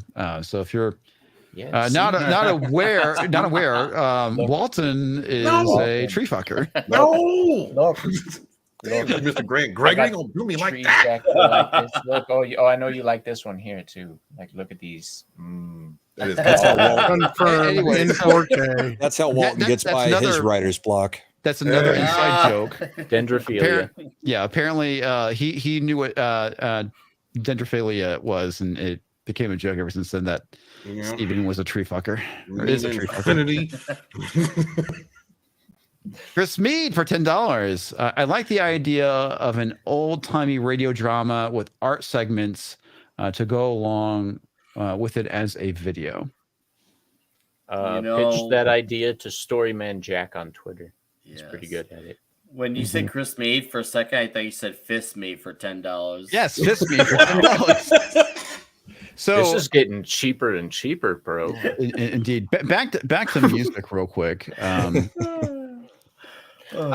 know that Nick covers metal, and he talks a lot about metal and political correctness in the scene, which for the most part, I think metal has been kind of resistant to that. What do you see that's going on in the industrial and EBM scene? Are you seeing wokeness kind of creeping in there? I mean, I want to say there's always been a bit of a progressive leftist element to certain industrial bands. Like, I'm sure you're familiar with Ministry. Al Jorgensen. Yeah, Al Jorgensen. I've seen Ministry a few times. The last time I saw them, I was just like, and I'm done. So he has this Antifa song, and it's just like, God damn it, Al. No. Oh. Yeah. If you ever look at the pattern before Mike says anything, I literally looked at the timeline of the Ministry albums because I do like me some Ministry, and I noticed he only puts out political albums when there's a Republican president. Yes. I was like, dude, I don't even care that you get political. Like, I'm good with that. I have no issues with that, but the fact that it's like he goes to sleep. Like, that's not entirely true. I mean, he put out Filth Pig out during Clinton. That was pretty. But was that a reaction to George Bush, though? No, that was a reaction, I think, to. I hope so. To Bush. I hope so. Not to Bush. I'm sorry. It was like legit in the middle of Clinton's administration, so I don't think it was a Bush. I'm sorry. I hope I'm corrected then. Basically, Mike, do you see wokeness creeping into the industrial scene? I wish I could give you a good answer for that, but I'm a little bit out of touch with some of those guys. So, apart from the people that are in the show, so the people in my circle, I haven't really noticed it. I've got to be honest, but certainly in metalcore and stuff like that, which I also follow, I've seen a few things. I'm curious, you guys, what's your vibe on Eric July? Oh, we're all fans. Eric July? I'm a fan of Eric July. Love Eric. Very much. Very much. He comes from the third wave of metalcore with his band Backwards, because I was in high school when the first generation came up. You know, the All That Remains, Unearth, Darkest Hour, and Bleeding Throughs of the world were coming on up, and I remember when Phil came out as being a libertarian. I remember he got so much pushback from guys like Trivium and all those other bands for being a libertarian, because a lot of those guys lean super, super left. So, and it threw Phil Bonte off guard. I remember watching a dispute between him and one of the Trivium guys on Twitter. I'm like, wow, they're really that mad at him? Like, really? Like, this is a thing? Yeah, dude, it's a thing. It sucks because there was a lot of cool things that came out of that scene, especially in the first wave in particular. So, and Eric July definitely has more in common with All That Remains than per se, I don't know, Bring Me the Horizon, because they're more of the aggressive stuff and they don't have like the super soy boy vocals. It's just like regular singing, because a lot of the second and third wave, they really kind of, they went over sissy with the singing, the good cop, bad cop vocal style. I think you know what I'm talking about, Mike, when I say good cop, bad cop. Yeah, good cop. Yeah. So yes. Okay, now I get it. That makes sense. How you doing? You still functional? In what way? Awake? Oh yeah. Okay. Apparently not. No. Are you a fully functioning male human? Yeah, there we go. Wait, no. Functional as in you can keep going. That's all. I'm just giving you an out if you want to take an out. So it's not. No, it's all good. It was funny because it's 4:55 a.m. in the UK at the minute, and I kind of got the time zones mixed up when we were doing this because I was speaking to an artist that I was arranging a Skype meeting with about some stuff, and he's on EST time. I think you guys are on CST time. CST, Central Time Zone. Yeah. Yeah, so I had EST in my mind all day, so I almost got the time wrong, but it's all good. I'm here.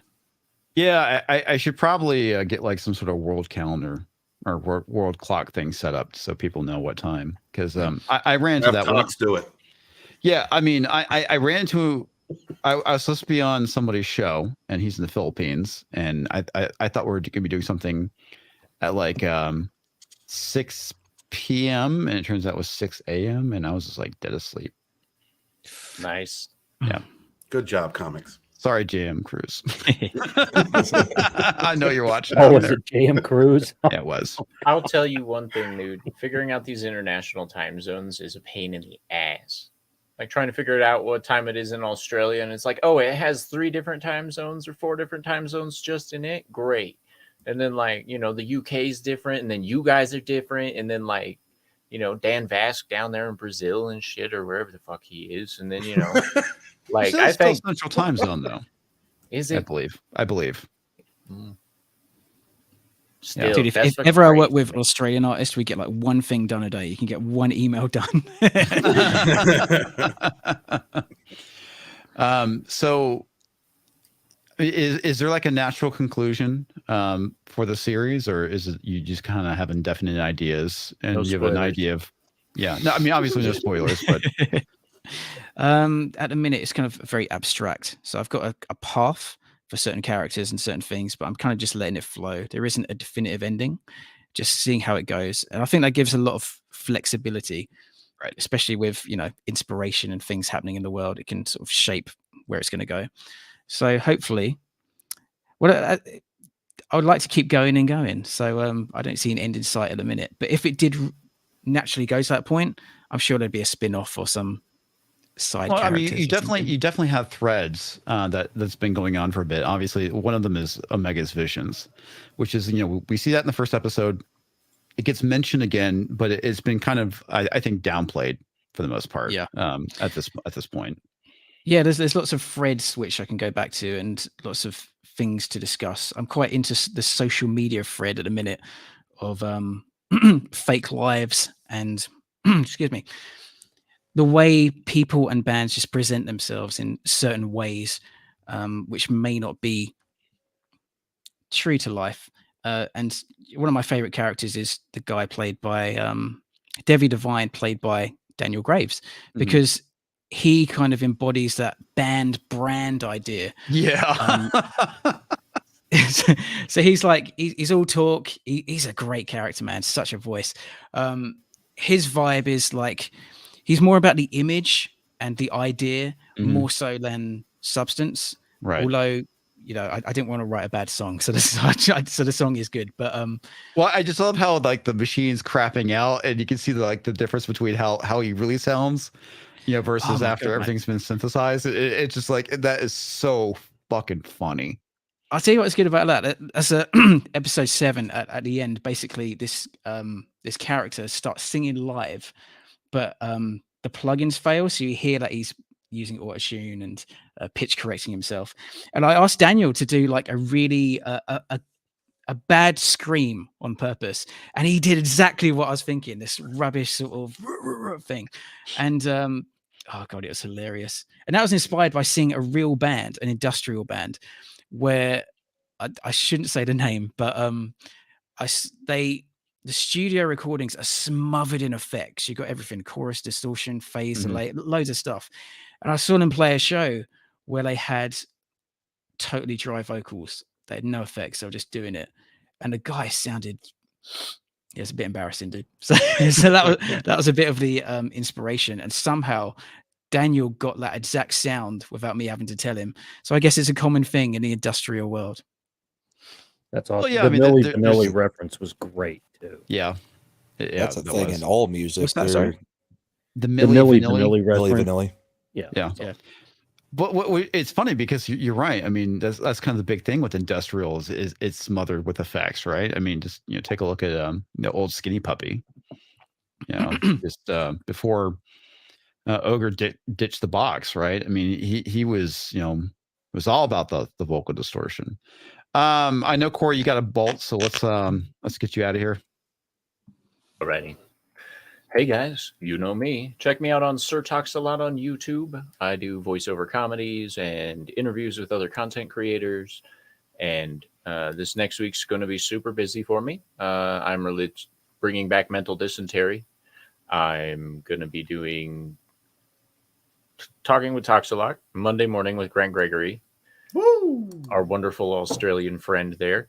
Then we're going to do Wednesday night dark philosophy premieres. You can guess how that's going to go because I have no idea, but it should be a good time. And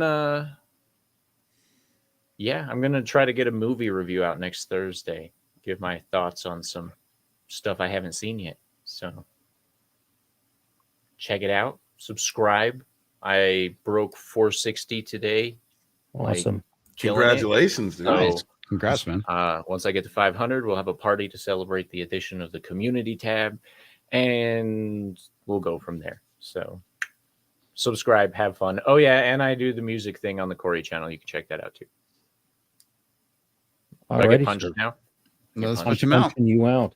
Have a good Get night, him out. Oh, wait. now. The Good Voice Guy on Twitter. Now you can punch me.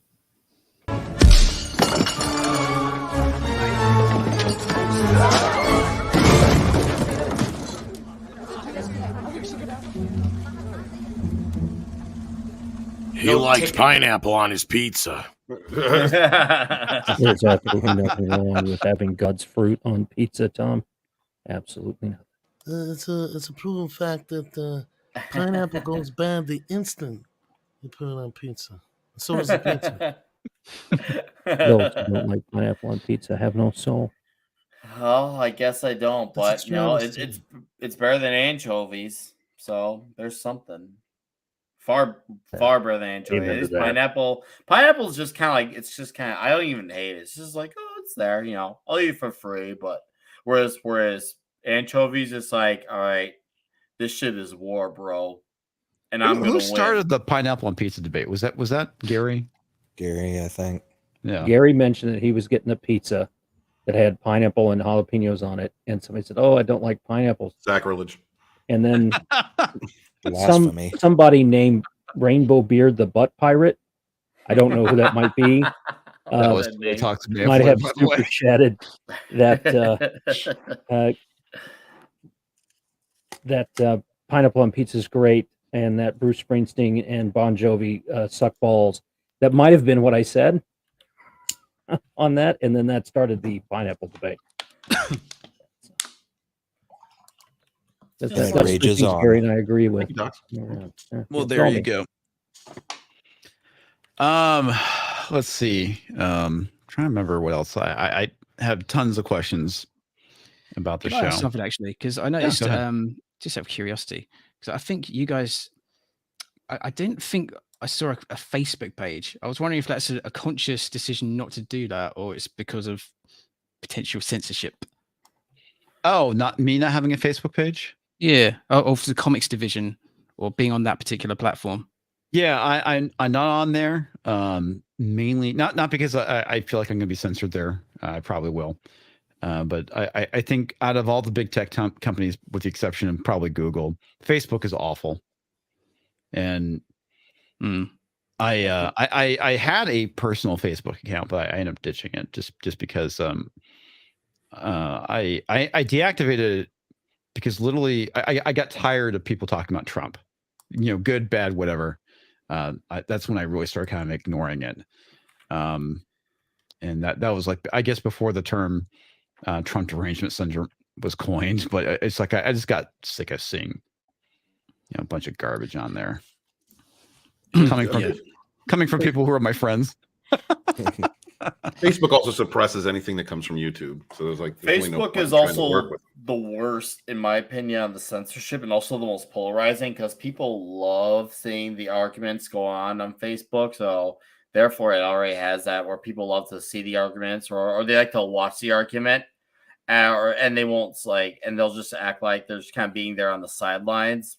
Twitter, you don't see as much because sometimes you have to scroll through comments. Facebook makes it immediately available to see.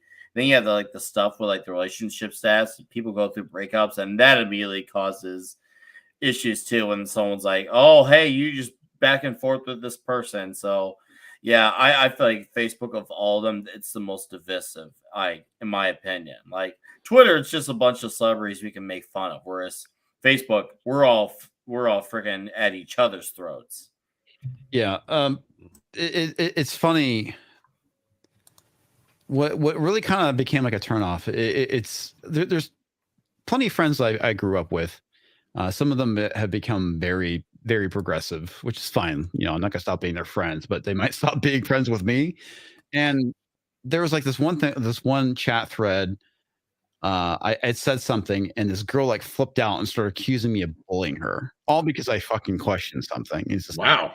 And this is like probably 2016 thereabouts. You know, somebody cracked a joke about, you know, repealing a woman's right to vote in the United States, and she went crazy. This girl I knew for a very long time. It's just like, what the fuck is going on with people? And I just got tired of. I mean, Twitter is bad, right? But you know, most of the people that follow me on Twitter don't know me in real life, with the exception of, you know, some of the people on the panel here who've actually met me in real life. But it's like it's just weird. That's part of the reason why I dumped it. The other thing too, my big issue with it is and again, I know that all these platforms are guilty of it, but it's the algorithmic manipulation that they're doing. I think that they are probably one of the worst offenders. You know, there's the Cambridge Analytica stuff that came out. The fact checking is a lot more on Facebook than it is on Twitter. Yeah, so that's the reason why I don't use Facebook. Plus, Zuckerberg's just creepy. Yeah, he's a robot. He's just a creepy individual, right? And I say that as someone who's with my wife through Facebook. We were in high school together and then reconnected. So Facebook is definitely the sharpest end of the double-edged sword. So there's so much good that happens. I talk to my mother by Messenger and send stuff to her, and we share pictures and we do family stuff and things from there. But if you step out of that line in any way, you're just going to get hammered. Yeah. It's not a free speech platform in any way, shape, or form. Well, you can have your little family group, but even then, I was seeing people like, you know, Trump supporters, and lifelong Democrats, lifelong Republicans, they're fighting and yelling and all that stuff and everything. And you know, my aunt's the biggest Democrat in the world, and we never talked about it when we had family functions because nobody wanted to get into that. Right. And we just were there and we were together. So I think when you're doing that on Facebook, that's fine. But if you're trying to promote a business, if you go outside of the lines, you know, if you're trying to sell holsters for firearms here in the US, or if you're trying to sell t-shirts or something like that that are not following that mainstream narrative, I find that the people, and I don't want to say on the left, there's somebody in the chat, MrTickleTrunk, who is a liberal, all right? And it's not liberals. It's the crazy alt people on the left, and there's crazy alt people on the right. Yeah. We said this Monday. 2% on either side of the spectrum. Everybody else is some semblance of normal. So they will come after you and want to destroy you. And if I've got my family stuff on Facebook, I'm not putting anything like this near it. Yeah. Because then, you know, and look at all the hacks, right? All the hacks that happen on Facebook and stuff from there. So maybe a little bit much more of an answer than Mike was looking for. Well, I mean, hacks, I thought you meant people for a second there. I was just well, you know, Soylent Green. I'm pretty pro Second Amendment here in the United States, and you know, anytime I would post like a gun range pic or even slightly defend the Second Amendment, it's like all my progressive friends would just like descend with knives out. It's really, just, yeah. Wow. Yep. I had that issue at the lockdown. I got into it with like a ex-girlfriend of mine from high school. And I posted something about the stabbing that took place in China where like 25 people were stabbed. And it's like this just kind of proves my point about gun control. It's like, you know, you ban guns, people are going to still do horrible things to people. And, you know, she got all flipped out about it. I'm like, okay, whatever. It's Evil will find a way. Yeah, that was my point. It's like you ban guns, people are going to use what's available. Yep. And yeah, that's basically what happened. Take it away from them, they're going to want to find another way to just do it. That's you make them want it that much more when they want to do that crazy thing. So it's just all you. It's one of those things. For every action, there's equal and opposite reaction. Yeah, and I think Tom has to go. Tom, you have to bail. Yeah, I'll probably bail here soon. I got a few more minutes in me. Probably. I'm just tired and been a long day. Fair enough.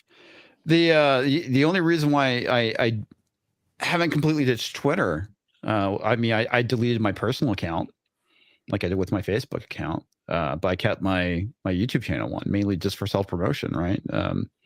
That's how some of us were coordinating for streams and whatnot. We were using, Twitter before we started using Gilded. And so, I mean, it's like I kind of keep that for a business decision. And obviously, I can't get rid of YouTube. I wouldn't have a place to put content. Yeah. Maybe one day. Yeah, maybe one day. Well, Odyssey, I think, Nick, you've been getting some traction on BitChute with some of your videos. I think Rumble's becoming more viable. Yeah, and Odyssey seems to be building up. Saw they were getting a lot of traffic in the last few months, Rumble, and now I know Viva Frey is involved with Rumble too as well, which is cool.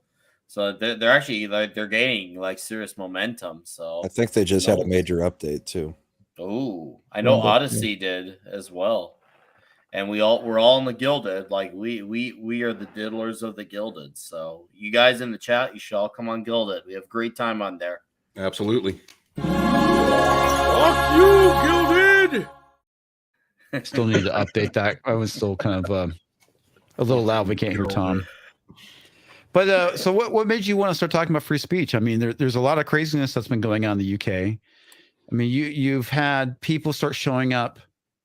You've had police start showing up at people's houses over tweets, and that kind of started back in, I guess, like 2019. It's like around 2018, 2019, I believe. Yeah. Have you heard about that stuff? I haven't heard about that particular thing. No, over tweets. Good Lord. Yeah. Doesn't surprise me, but no, I haven't heard about that. Yeah, but it's crazy. It is. I think one thing that it's like there's only a certain amount you can witness before you feel like you need to speak out. And I felt like for me, like wanting to talk about freedom of speech, it was I started to recognize that being silent was not a good option, and it's probably worth.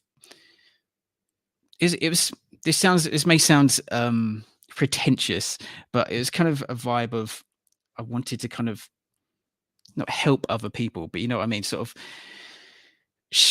put some points out about it which kind of articulate why free speech is important, or why there is an issue if you don't have it, and how tyrannical and authoritarian it becomes if that's not respected. So it was really, as I said, sort of when I started the series, all these sort of things were sort of boiling up. So it just exploded into that first episode and carried on to the series. Maybe if those things hadn't been boiling up as much, it wouldn't be as hardcore as it was, but I'm glad it was. But as I say, it's just one big catalyst. I'd hate to use this name because people get triggered, but Jordan Peterson was what I was witnessing what was happening with him, which was just bizarre to me because the media would portray him in a very, very incorrect way. Disingenuous. Disingenuous, and just like demonize him. But it was just bizarre watching, like, for example, that interview of Kathy Newman, where he was just coming from a very articulate, well-supported place with a knowledge of history and super educated, super calm. And the others, you could really see in that interview just like how like the opposing viewpoint was just trying to twist every single word he said, and it was just you could see that in other areas of life that were going on at that time, not just that interview. But it just, to me, it was like, that's not right. Like how can that, how can people be getting away with that? Because it's like saying I've got free apples, and you're like, oh, someone says there's 2 apples and you can see 3 apples, it's like, oh yeah, you're a Nazi, for like pointing out what you can physically see, you know, and what, you know, for that analogy, I just mean something which you deem as correct, right? You know. Well, the thing I find so crazy about it is that with these conversations, and I feel like Jordan Peterson is trying to come from like an honest, genuine place, and it's like, yeah, when you have a conversation with like, you know, Kathy Newman, how disingenuous they are. It's like, you know, when we have a conversation, we give a certain amount of latitude and grace with somebody, right? We don't automatically assume the worst, but that's the area where they go to, right? It's like you say something, oh, it's because you hate black people. Oh, it's because, you know, you hate gay people. It's like, can you not go there? I mean, you are assuming the worst, and that's kind of the issue with trying to have a conversation with people these days in our modern world. Yeah, exactly right. Yeah, assume the worst, and it seems like if people don't have anything to back up their argument, they'll just resort to, you know, name calling, fire. Yeah, name calling.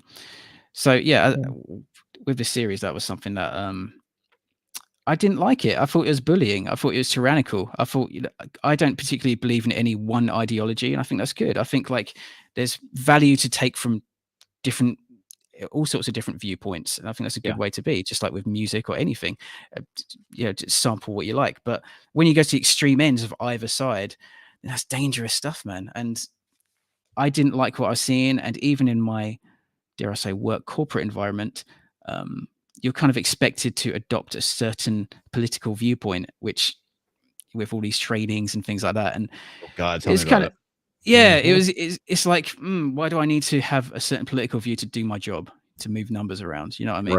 Right. So all this stuff was an explosion for me of just wanting to get this out there. And it wasn't really, it's what is important to me at the time. And I just wanted to get it out there. So yeah. That's my answer. Yeah, it's funny. Being and I work in tech. I've been in the tech industry for a very, very long time, and just hearing what people were talking about in 2015, because that's really where wokeness started creeping into the industry for me. Because I was a consultant at the time, and I was working with this one guy, and we were just kind of talking about some of the stuff. And it's like, no, it's like, I haven't seen that. And then, you know, seeing it now. And a lot of it, this infiltration that I've seen has come through HR.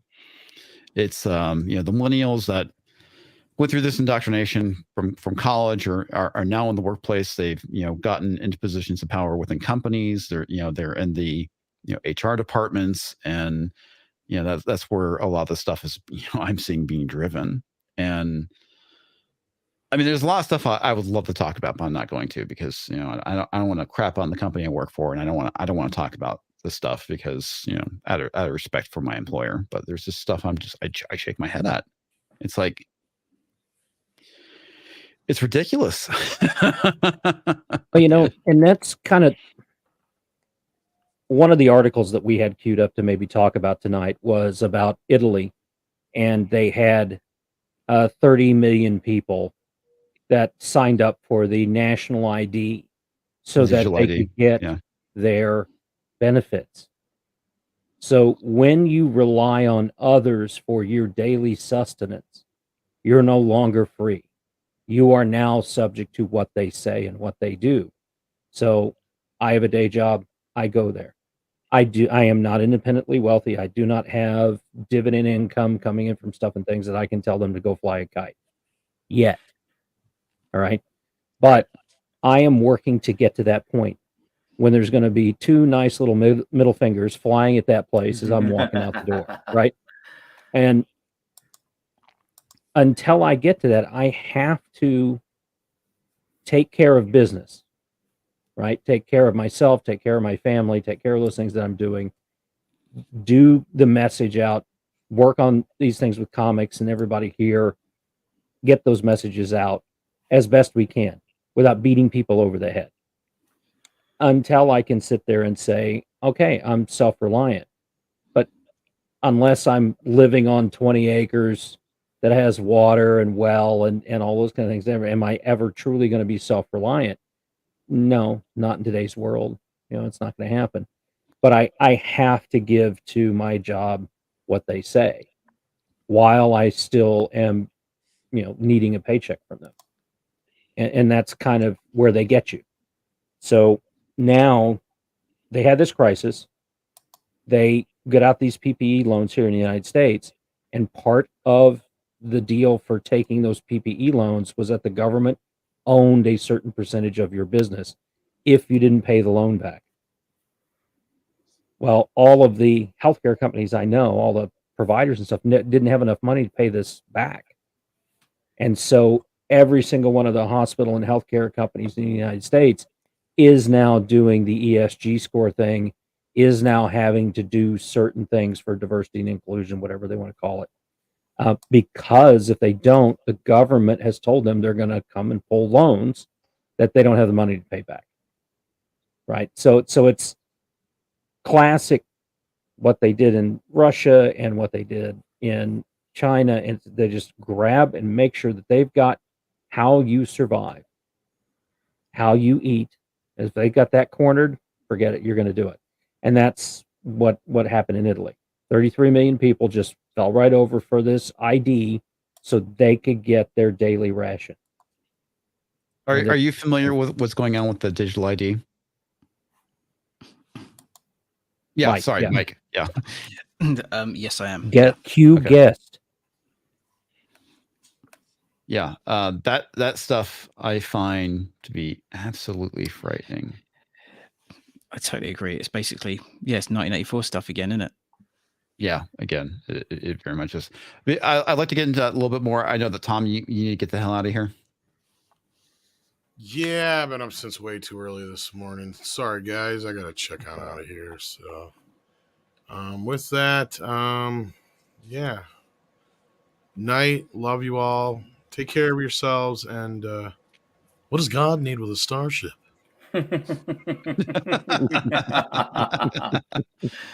There goes Tom Connors. Yeah, pretty much.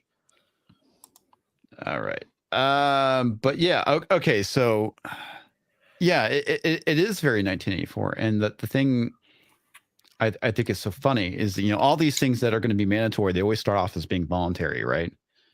It's like, we're just going to link you up with all of your logins, right? That's good. That's a good thing, right? Having one ID to be able to log into Amazon.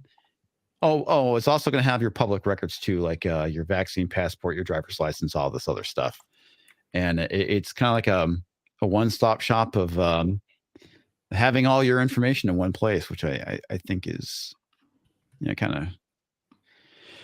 of frightening. It's a good sales pitch, isn't it? It's like it's like all these things, the language, the Ministry of Truth and stuff like that. Yeah, it's incremental. Like things are always presented, aren't they, with a nice glossy advertisement, a nice glossy vibe to them.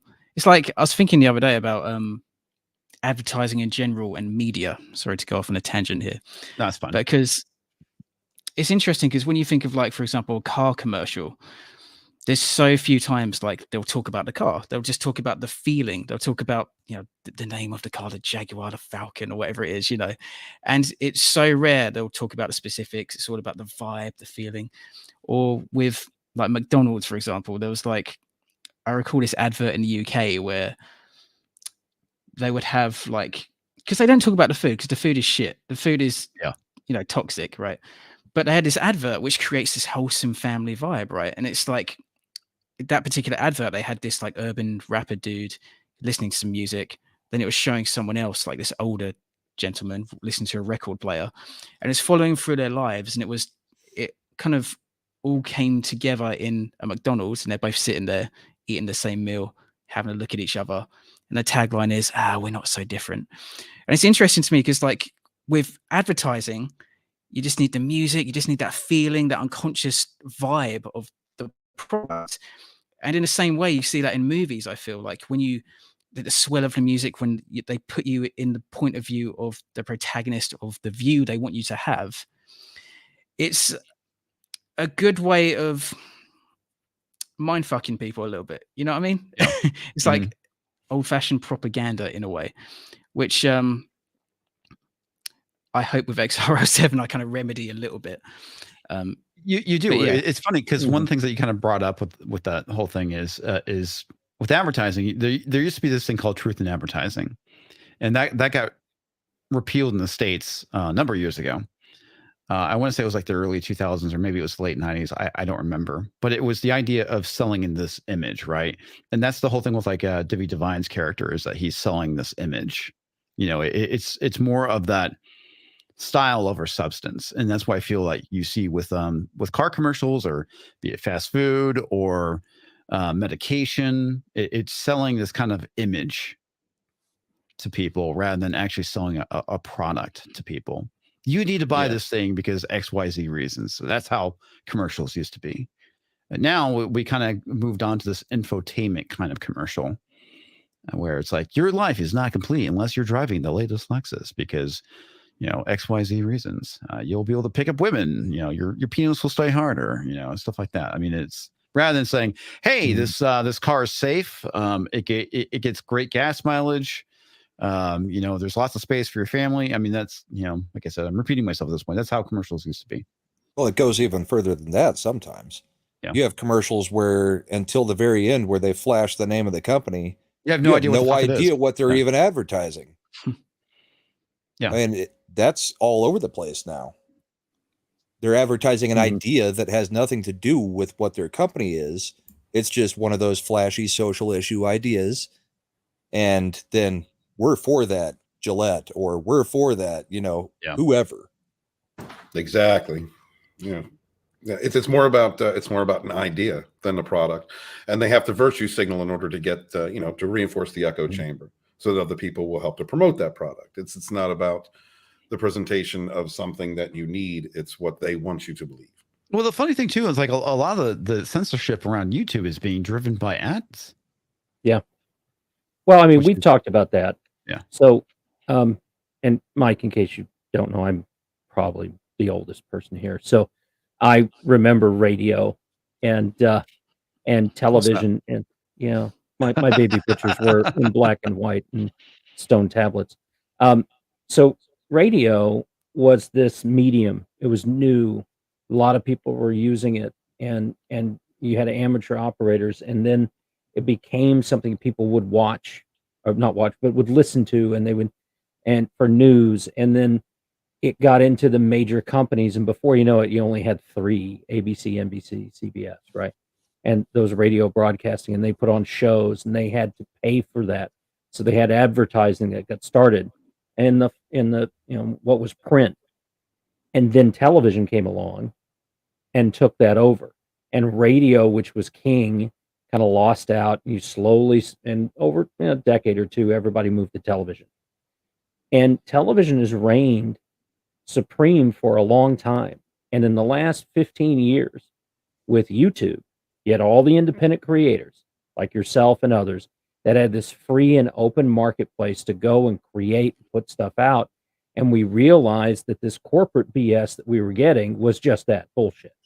So now we see what true creators are doing, people who couldn't break through because they didn't know the right people, or didn't sleep with the Weinsteins, or, didn't have any dirt on the Clintons and end up dead. They saw that, and they started losing money. And what did they do? About 5-6 years ago, started moving over here. Vox. They created Vox, got all that money that was put out there. And Young Turks, oh my God.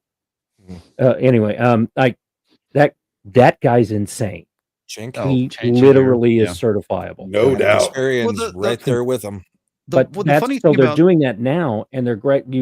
Tom, who just got off, said a couple of weeks ago, he used to make 3 times as much on YouTube 2 years ago for putting out half the content he does now. Yeah. And that's, now that they've got all the big people on, that's where all the advertising dollars are going. So I wanted to get that out. Sorry, Comix. Yeah, the funny thing is about some of these disruptive technologies, it's like with music. Before, you had to get on a label, right, to put out music, and that was kind of the beauty of the internet age, is it allowed people like Mike to be able to put their music online. A lot of artists that could never break through before suddenly had a way of finding a following. Mm-hmm. And that was kind of the beauty of it. And unfortunately, it seems like it's kind of gone to shit a little bit. But you know, the downside of that is the invention of the 2-minute song. Yeah, you know? I guess. So. But I mean, what are your thoughts? I mean, has the internet helped you when it came to building an audience for your music? Absolutely. I'll say these days, everyone and their mum is releasing music. So yeah, there's a lot of, it's an oversaturation, I think, these days. But the internet, yeah, I mean, the most success we've had in Mixi 1, or certainly X-RL7, is all through the internet. I remember, like, in Mixi 1, we were playing shows, and we didn't play that many, but we weren't getting, we didn't really see much feedback from that. But we managed to get our music on, like, grinding to get it on, like, gaming channels and stuff, and that gave us quite a lot of streams, a lot of good stuff. But it's really hard to sort of get the word out there just on your own back these days, unless you've got, you know, a lot of money for promotion. But yeah, that's one interesting thing with X-RL7 is, as I say, getting the word out. Working with big artists definitely helps, but it's that my ways of getting the word out in a minute are word of mouth, artists featuring, and some YouTube ads actually on some Adult Swim type stuff. But but yeah, I mean, so I feel positively about, you know, the internet for helping to get the word out, but there is an oversaturation of stuff for sure. I can definitely see that. Real quick, George, Mike, George. Hello. Hey, dude. But yeah, I mean, that you're right. I mean, that's it's good and bad. So everything when it comes to technology or disruptive technology there is that double-edged sword of, suddenly when that barrier of entry has been removed, suddenly everybody goes, I want to be a musician or a filmmaker, right? Because I mean, that was like the big thing for me when I was doing independent film stuff here locally, is that you could get a prosumer level camera, a halfway decent microphone. Actually, I'd say more than halfway decent. A really good microphone for $200, shotgun mic, and you can make a film. All you need is a computer at that point. Because the barrier for entry became several $1,000s rather than, you know, hundreds of thousands of dollars. Even like with the red cameras when they came out, they were pretty pricey, but they were cheap in comparison to an actual film camera that Hollywood used. You know, red camera was about, I want to say, like 20 grand, and that's still cheap compared to what, you know, Hollywood uses, right? And you could buy different lenses. I mean, it was literally a professional level camera for a small business loan, and anybody can become a filmmaker at that point. And I imagine it was the same thing with music. Everything's more affordable now, isn't it? So, yeah. As you say, more people are at it. There's a great site actually called soundbetter.com, which there's people that have mixed some pretty huge bands, you know, pretty big Grammy nominated bands and all that, where you can just hire them there, and a lot of them are pretty affordable. So yeah, a lot of things are more accessible these days. Yeah, I imagine probably getting your track mixed is a lot cheaper than it used to be. Rather than going into like a studio, everybody, for the most part, is I guess moved over to like a DAW of some kind. Do you have any actual hardware synths that you use? No, I'll tell you what, a bit about the music side, I suppose, is sometimes for a bunch of songs, like I can't remember if we said it on air or afterwards, but sorry, or before, but like there's one song, for example, with Pete Crane of Shiver contributed some synths to, and he did that with some hardware. But on some songs, I will reach out to other artists to add an extra layer, add an extra synth. And some people use hardware, a lot of people use synths. Myself, I use soft synths entirely. It's just all on my laptop. And that works great for me, nice and simple. And I think all the mixes I've worked with are software as well. So the positive is everything's a lot more available, a lot cheaper, and amp sims for guitars, again, so good these days and very affordable. So gone are the days where you need to mic up your big old amp and pay loads of money for that. I actually I own one hardware synth, which is a Virus TI Snow. Hey. Yeah. I bought it used off of eBay for like $500. And that I got that because that's what Combi Christ uses. Andy uses the virus. Awesome. But yeah, I mean, for the most part, it's all wise. It's like I really like Reason. I bought Reason back when it first came out with the initial version, and Ableton's the other one, the other DAW I have. And yeah, how many musicians do we have here? I would not call myself a musician. I would call myself somebody who has experimented with music, but I would not call myself a musician. I mean, I play Rock Band on the PS4. I can send you some stuff that I did, but you'll just make fun of me, man. I played the bagpipes for 30 years. That's about it. Really? Yeah, I love bagpipes. Nice. Really? No, I've been in bands, Mike. I was the vocalist for those bands. I was the lyricist, and it was good. It was fun. Had a lot of great moments. I incited a lot of violence, which felt really good. Felt very empowering. So it was good times in the world. So I don't mostly violence against pizza, chicken wings. Things like that. There are times where like I freaking like I remember one night someone almost threw glass at me. I remember that. That was wild. I dodged it too. I felt awesome though, so I didn't mind all that much because I dodged it. So I felt cool, like badass. Like yeah, do that again. So I miss playing live, but it's okay. I've had a great hobby that replaces that. So no.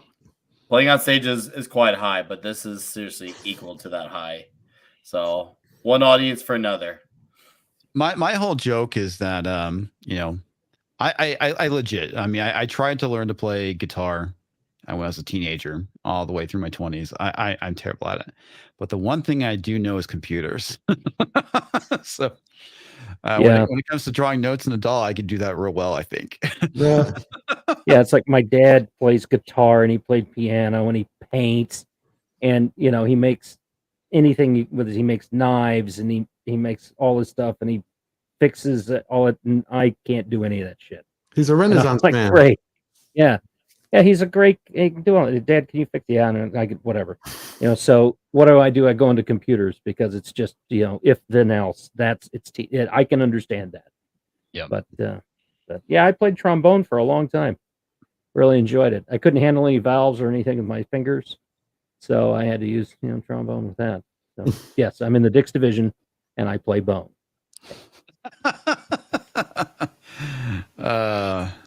And I just had both slides redone here recently, so they slide very well. Lots of grease.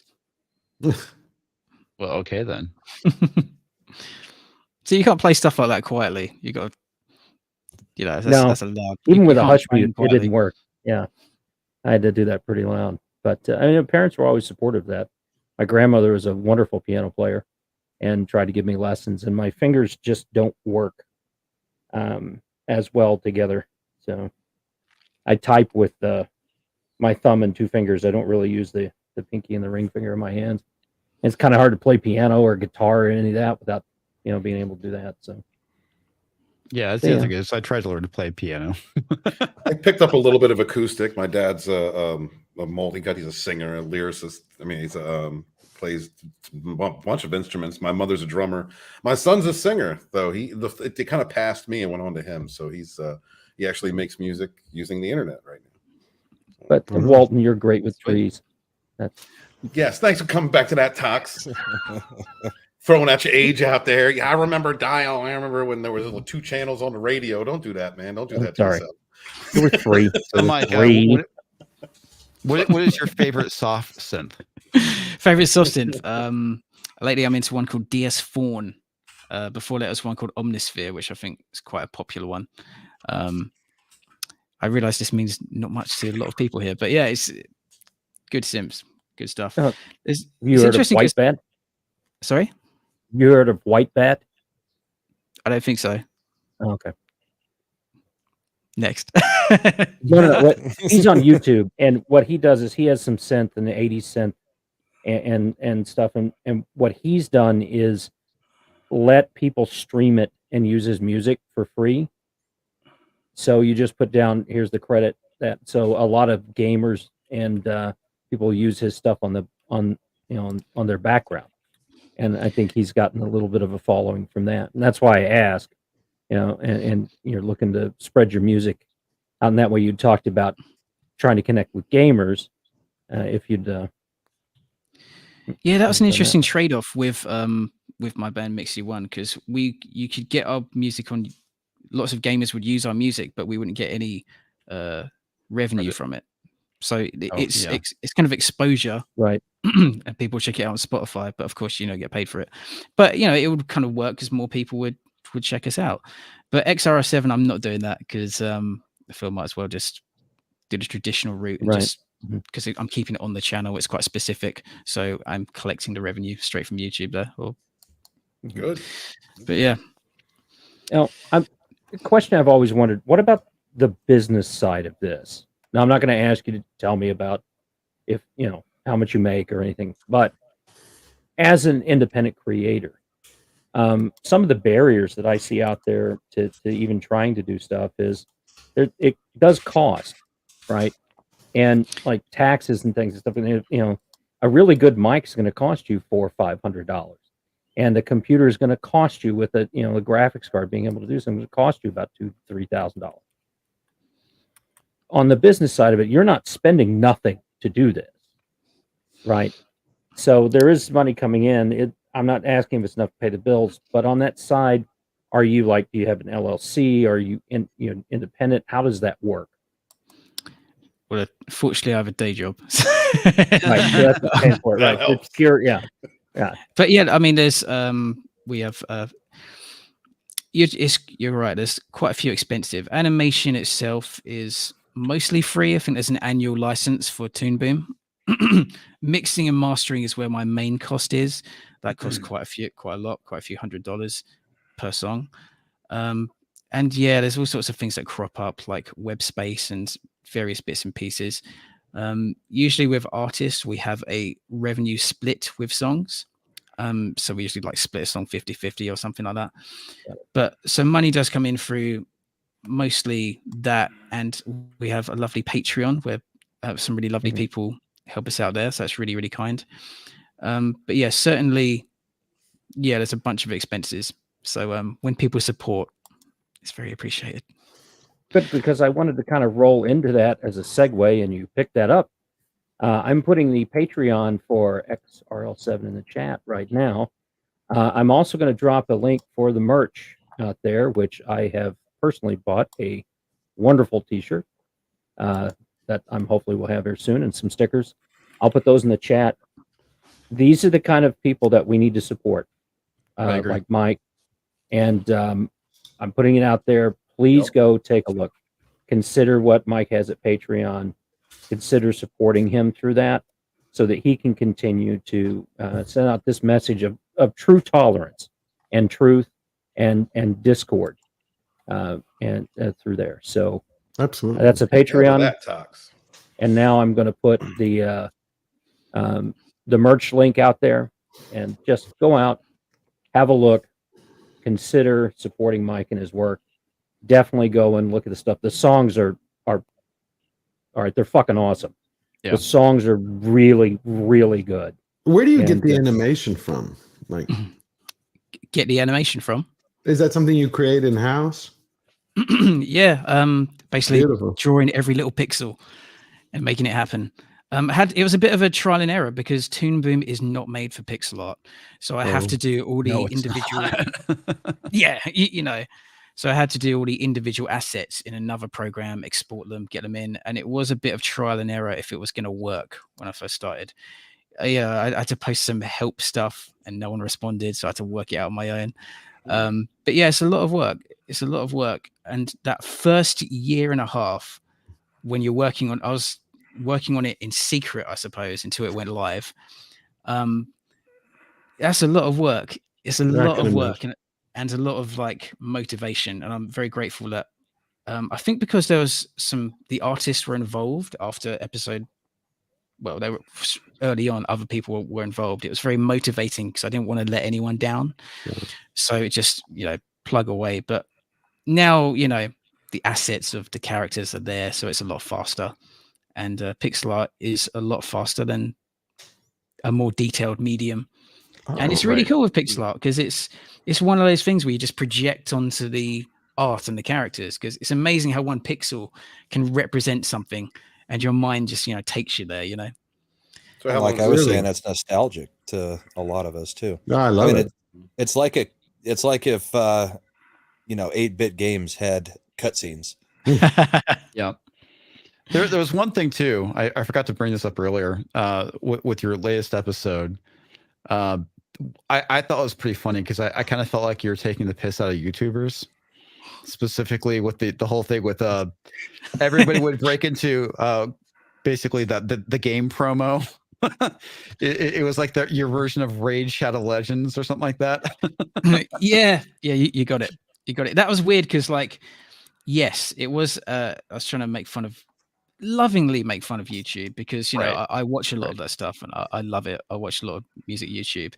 It was a bit tricky because there's a reaction video where one of the people is reacting, and I wanted to go a lot more extreme with that, but the artist who was voicing that did literally do reaction videos, so I didn't want to piss them off. You know what I mean? Yes, it would seem like I was making fun of their work or anything like that, but I was thinking of going really extreme with that.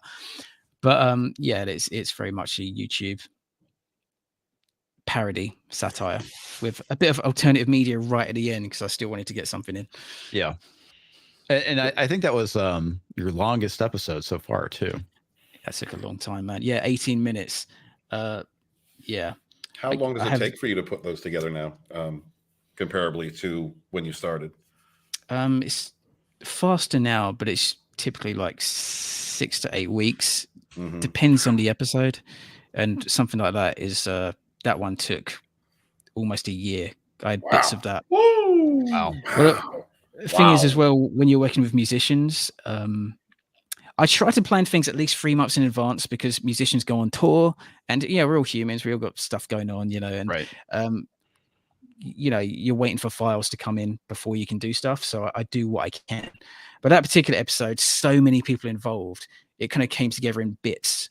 So you just I was just doing what I could and working on other episodes. But yeah, it's a lot of work, man. It's a lot of work. And I love it. I wouldn't do anything else, but there is a grind element to it for sure. About how many hours a day do you work on it? I try to do it like 3 hours a day if I can, but some days, it's more, some days it's less. Some days it's wifey time, some days it's family time, just do what I can. I do feel quite self-conscious because with animation, it obviously takes a while and I don't like leaving people waiting. So I always sort of beat myself up about that a little bit, but that's animation. That's the nature of the beast. And obviously, when it comes to animation, you have to get the audio files first, right? Because before you can really start animating. Yes.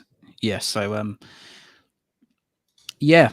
So that's part of the thing I don't talk about much. Is there's a lot of artist people management where, I like to give people space to send stuff because, I hate it when people get on my back, like saying, "Where's the file? Where's the file?" So, I try to give people a little bit of space, but some people you have to follow up. As I say, some people are really efficient. Some people you need a little nudge, and it's just one of those things. But that's actually one real factor in getting stuff done is the reliance on other people, which is something I try to avoid when starting the series. But it just is what it is. But yeah, you can't really progress until you've got the audio. You can't really animate around it. So yeah, that's very much a real factor. Yeah, that's crazy. And I totally get the reliance on other people thing, right? Because doing film, you're definitely reliant on other people. That's the great thing about YouTube, right? When it comes to video, it's just me. It's like I have MrGrantGregory as an editor, Sometimes I use them, sometimes I don't. Depends on how long the video is and how fast I need to have it out. If it's commentary, I typically have to get it out fast. If it's something like a review, I can send it off to him and I don't care when it comes back.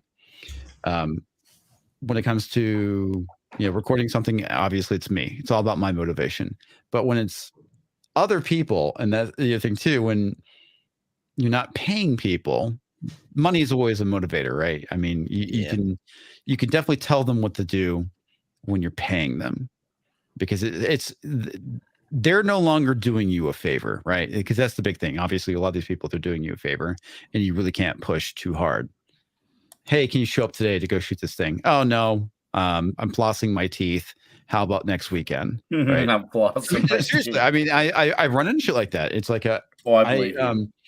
back in 2009, I was trying to do a web series, and I had the entire thing out. We shot it for well over a year because it was supposed to be like 12 episodes, and I was shooting this on nights and weekends. And I mean, it was tough. It was very tough. And one of the leads just didn't want to show up. And eventually, she graduated from college and went to Hollywood, and I had to scratch like the last 3 episodes. So I have like an incomplete series, which I eventually said, fuck it. Yeah, that's the thing. That's the danger of relying on others. The beauty of collaboration versus pain when it doesn't quite work out. Pain, yeah. Pain. Pain. Contract here. I pay you. You do it. It's great, nice right? balance. But if I had at the time, if I had money to pay people, you would. It would have been like, okay, you show up at this time. I don't give a shit what your excuse is. Fucking show up on time. But I've been hey, can you show up at this time? Hey, I see that you're an hour and a half late. Can you give me an ETA when you're planning on showing up?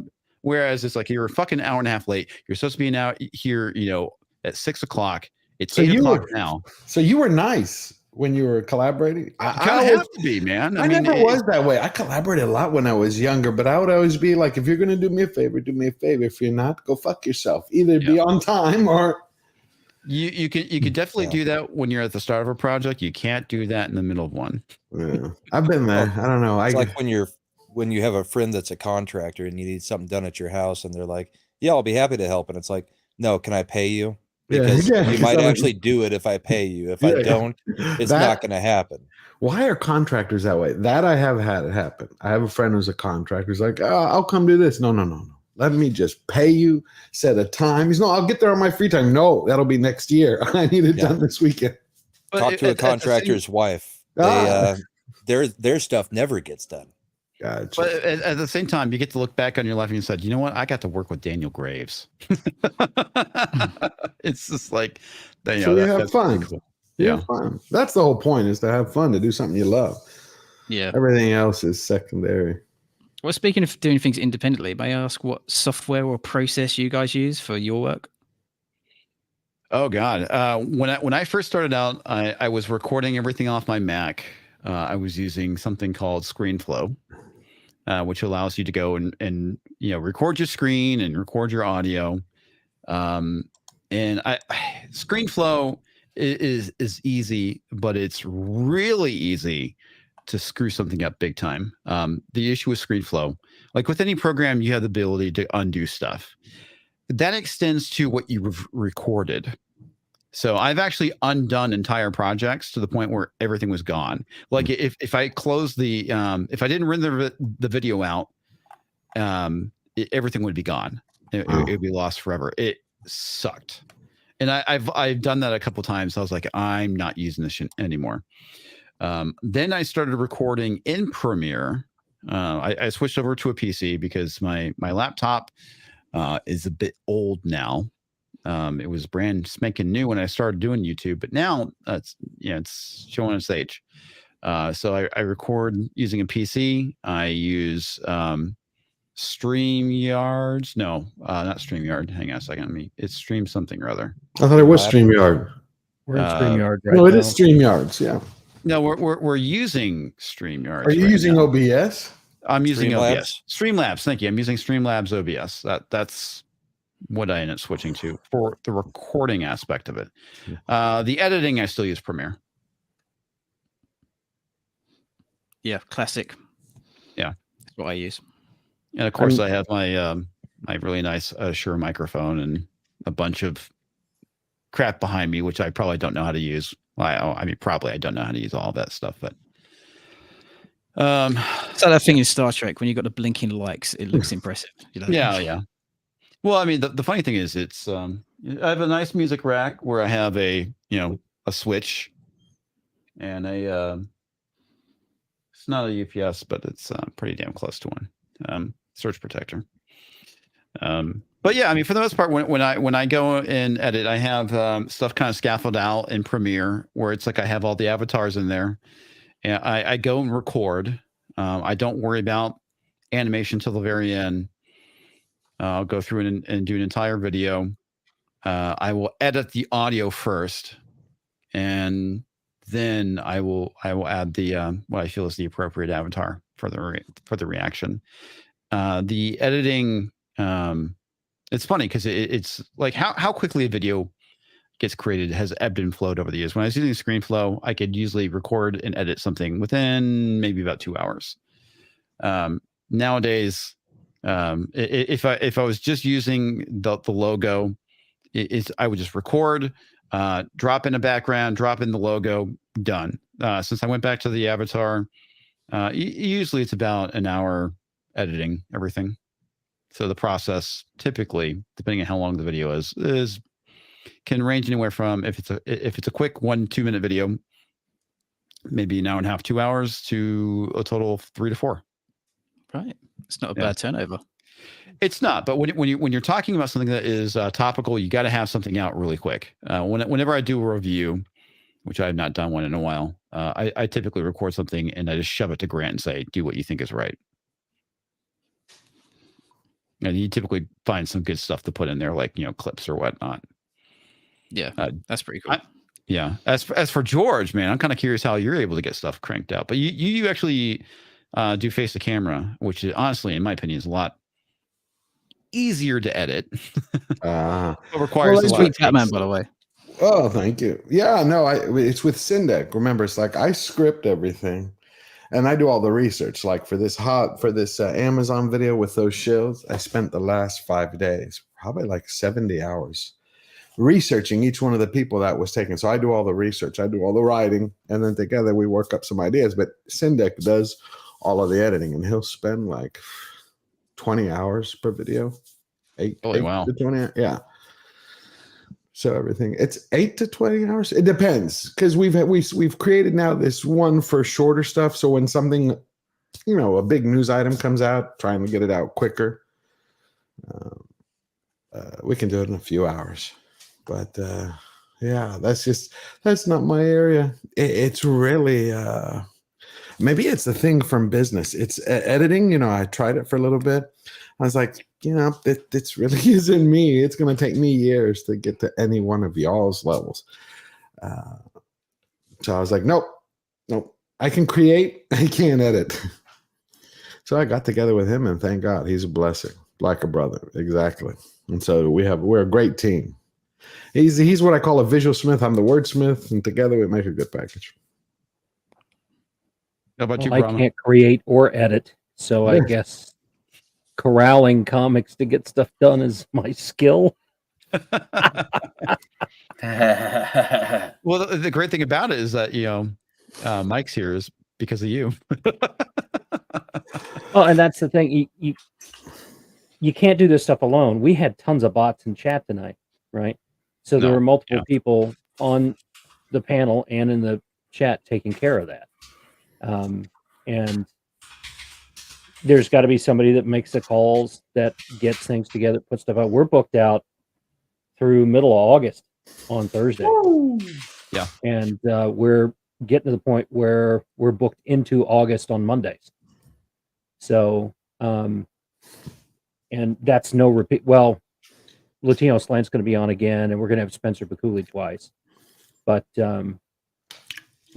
we haven't repeated anybody at that point. Hopefully there's no more Supreme Court decisions for Latinos next visit. Right. Well, it's on a Thursday, so we won't be doing that again. Yeah. But Spencer's I had no idea that Spencer had art. Yeah, I had no idea either. Katina doing all that stuff, but I'm like, I didn't do that. So I was talking to him about it. He's like, yeah, do this and this. I'm like, okay, we'll get you on a Monday stream and we'll pull some stuff out of bounding into comics. We'll talk about that. And then let's talk about your art. Right. And let's get that on and show that. So all right. It's been really interesting. Since Mike stepped out, we'll hit super chats real quick since since MrTickleTrunk is harassing me about it. Toxic Manflu for $5. Nickweiser Flavor number 23. Nick's touring bro Funk Love Musk. One whip in Hey man, you gotta love each other's funk. That's the way the cookie crumbles. That's you know what? I want that put on my grave. I love Nickweiser's funk. J.A.F.O for $4.99. Sumptus succulent slithers smoothie up and down Mrs. Flu's. What I don't know what that is, but I think I've done it before. Super Sprinatus. Not super. Yeah, thank you. Super Sprinatus. Okay, that's how I would guess it. Well, okay then, sir. Just another red shirt for $5. The government can't make people harmless via make people harmless via legislation. That's correct. Very true. They can do their best to silence you. And the MrTickleTrunk super chat. MrTickleTrunk for 5 Canadian pesos. Yes, basic 90s style liberalism, pro-regulated and tax capitalism to fund a measured social safety net, inclusive, individualist, and anti-corporation. Corporations aren't bad. Look at what Meta's doing and Alphabet and Apple. Oh, yeah. Great fun. Actually, another question for you, Mike, but I completely forgot now. It will come. Yeah, it will at some point. Do not come. Oh shit! Okay, I remember it was. Have you thought about maybe doing live streams where you actually work on your stuff and you show people what you're working on? Because one of the things that is sucky about YouTube is like if you're not consistently putting stuff out on a weekly basis, it screws you. Because I think your channel would be a lot bigger if you were releasing content on a regular basis, which obviously you can't, right? Because it's pixel art. It takes a lot of time, and therefore YouTube is going to punish you for it, which is unfortunate. Yeah, that's the thing. I know exactly what you mean. It's I've thought about it, and it's been suggested to me by a few people, but I'm a little bit concerned it will just be spoiler city if I do that, because you'll basically see the entire what's going on. Exactly, and I like there to be a little bit of surprise. That's quite the dilemma. I can understand why you say that, Mike. I almost I could see why. I mean, I can't blame you. It's like, man, that's conflicting. It's like, yeah, I could probably be a little bit bigger of a channel if I do this, but spoiler warnings are a real thing with your stuff. Yeah. Definitely, yeah. And I mean, go ahead. No, go ahead. There's I do have a sort of side series called Connections, which is like pseudo live streams, which are a bit shorter, which is my way of trying to get content out a bit faster. But you're absolutely right. It would be nice to have something that's I could pop out every week or two to keep things flowing. But with animation, yeah, it's a little bit tricky. It's hard, especially when you're waiting on the artist to come back and and they've got things, as you say, going on. It's not like you've got a consistent amount of things. Maybe if you had a whole series worked out years in advance of what you wanted to do and get people to record that. But yeah, I don't see how you could do that. You do have some backstage making of video. I was getting ready to talk about that. Sorry about that. Yeah. I'll go back to producing. You brought it up. It's fine, dude. It's not a big deal. But I was saying you do have the backstage content, which I also really enjoy, because I always like seeing, especially when it comes to animation, how people do things. Oh yeah. Thank you, sir. Yes. It's actually cool when that first year and a half, as I say, when the series was not public yet, that was cool because I could manage to queue up a regular amount of releases. But after we got through those 12, and it was like, it is what it is, which is why the Connection series came out. But yeah, I'm open to suggestions if anyone's got any ideas. But yeah, the backstage videos are a lot of fun. It's a lot of fun, and I think it's nice to see the artists behind the characters, and I think sometimes that encourages people to check them out if they don't know them as well. It's nice to sort of know the history of people, and yeah, I enjoy speaking about my dad in the very first one because he's played with a few nice bands. It's like Genesis and Who and Fleetwood Mac and people like that. So it's things about people you wouldn't necessarily know. I like to have that in there as well. And why couldn't you do that while showing your work but not showing it, kind of like doing a macro shot of it where you have one camera on your work where they can't really see. You see what I'm saying? Where they could see 1 to 2 pixels at a time, but it's you talking. Interesting. They would never get the entire image. They're just going to get a macro shot of it. Just have one hovering above it. That's very interesting, George. Yeah. You could pixelate the that way you could do it every week and they'll never know, and it'll only build the hype up because like, what is it going to be? And you can give them little glimpses each time, but they don't know what shape it is, what form. You could subvert our expectations. Yep. Don't use that term. Yeah. I did want to say that I was quite impressed with the breast size of the women in your video. I just want to say that. The boob, even pixelated boobs, number 1. Always good. Yes. Well, thank you, sir. Do my best to please. Yeah. Well, I mean, you actually do have a really good variety of different, background characters throughout the series, which is great. It's like you just have different types of people existing in this world, and it's fantastically done. Yeah, it's just humans are humans, aren't they? So yeah. The other really thing good. too is that when it comes to your female vocalists too, it's like I remember I used to listening to some female metal bands, and it's actually been a while, honestly. But you have found some a lot of really good talent that I wasn't aware of, and there's I'm trying to remember which song it is. I'm totally blanking on it, but Heart-Shaped Hole. Yeah, Heart-Shaped Hole is good. Oh, It's the chick from the last episode. She's on YouTube, and man, she has a set of pipes on her. She's I think she's the black chick with the red stripes in her hair. Oh, right, Molly Mendoza. Yeah, she's awesome. Molly Mendoza. Thank you. I couldn't remember her name, but man, I mean, she has an amazing voice. Definitely. I that's one thing I love about the show as well, is like sharing other artists that people may not necessarily know about. I think that's a really beautiful thing about this series as well. And yeah, Marlene is fantastic. I found her because on that last episode, which is a bit of a YouTube parody, one thing I really wanted to do was have YouTube covers of the X-RL7 songs, like the existing songs.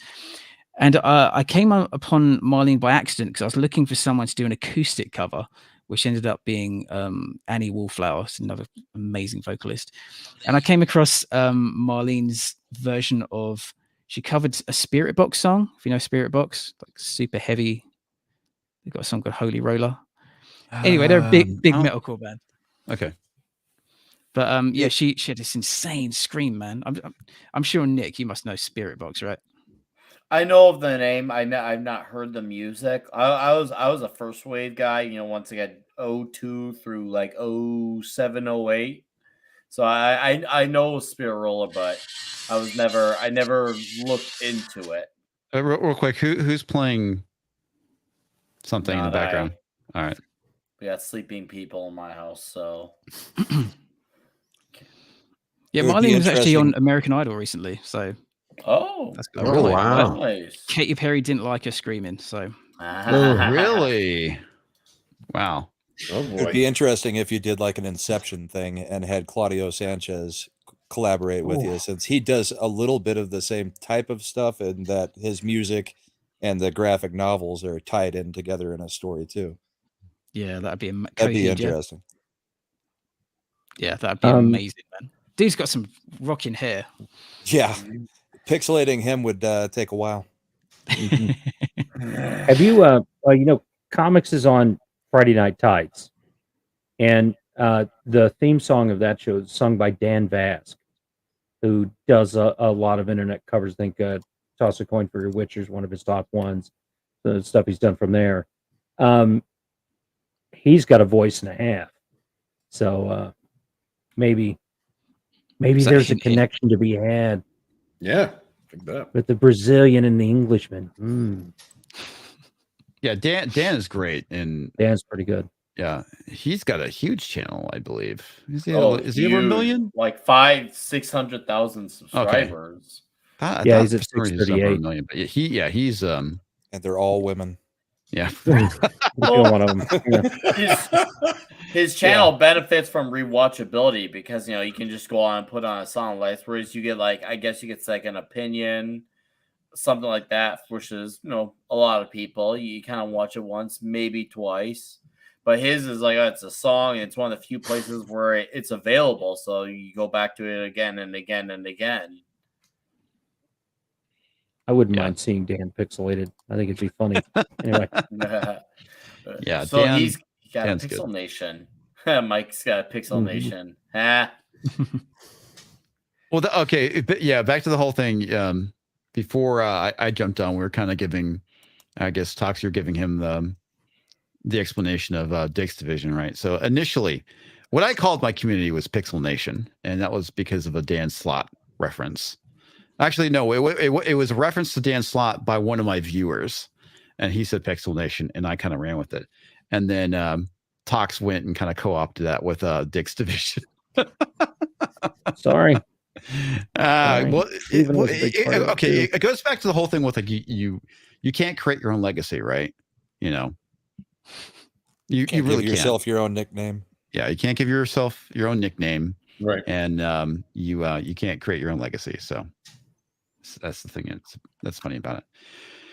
Oh, guys, it is getting. I know it's past midnight for me. It's getting close to 12:30. Mike, what time is it for you? 6:12 a.m. Oh my God! Woo! Did you get any sleep before getting on here? I had a nap, but I was too paranoid about missing the alarm. But I appreciate you guys having me on it, guys, because I may not be the most articulate outside of my art, but within the series, I think I can express myself. So I appreciate you guys allowing me to talk about it in more candid detail than normally. No, you did great tonight. Really, I mean, it's not often that you get somebody that's putting together a full package like you are. And you can definitely tell it's a labor of love. There's a lot of detail in the work that you do. I mean, I was watching some things over the last several days, and the level meters go up and down as they're supposed to, right? And you're hearing those things and stuff from there. And the subtleness, not only in the video, but also in the writing and the way that you're presenting things. And it's like Comix said that he went back and, and there's a lot that you put into this, and it's in the quality of the work. So I know that it's hard work for you. I enjoy the heck out of it. The songs are tremendous, and I'm glad that we've got you on, and that we've shown this that's out there. Hopefully we'll get a few more views on it and spread the word some more throughout what we have. But you do very good work. And I appreciate that you're out there doing this, and know that there's some danger to that. People don't want to have an independent, free-thinking voice. So thank you for having the balls to go out and do it. Thank you very much, sir, and everyone. Very Great much to meet appreciate it. you. All right, we'll get this last super chat out of the way, and we'll go through the outros. Dan Hans for $10. A good day. Corpse rebounded. Crops. Oh, sorry. Crops rebounded. Yeesh. My Blues advanced to the second round, and I got my daughter this weekend for her 13th birthday. Congratulations. Here's for the price of admission for the show. Hail to all. Thanks, Dan. Unfortunately, his Blues get to play my Avs in the next round, so he's going to have a sad week and a half.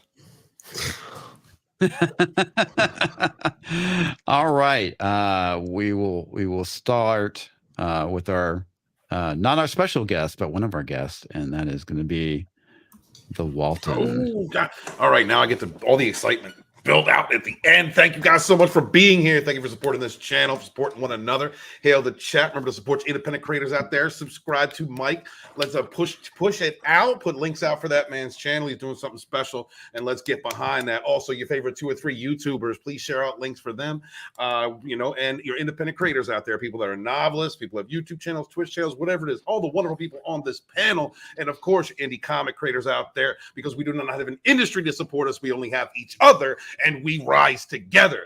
Thank you guys very much for being here. Please check out my book, The Phantom Menace Volume 1. Phantom Menace Volume 2 is being worked on now, as well as my science fiction series. Can't wait to present that to you guys at all. And thank you guys so much for being so supportive, being here. And Comics, thank you for having me. I am author Stephen Walton, the Phantom Menace historian, your historian, born in the chats of the High Council with my brothers and sisters, fighting for our modern mythologies. Wash your hands, wash your ass, be good to each other. Peace. You know, Walton, you're very high energy for a tree fucker. He's got a lot of wood. It kind of has to be. The tree just lays there. There's no sound. Fire.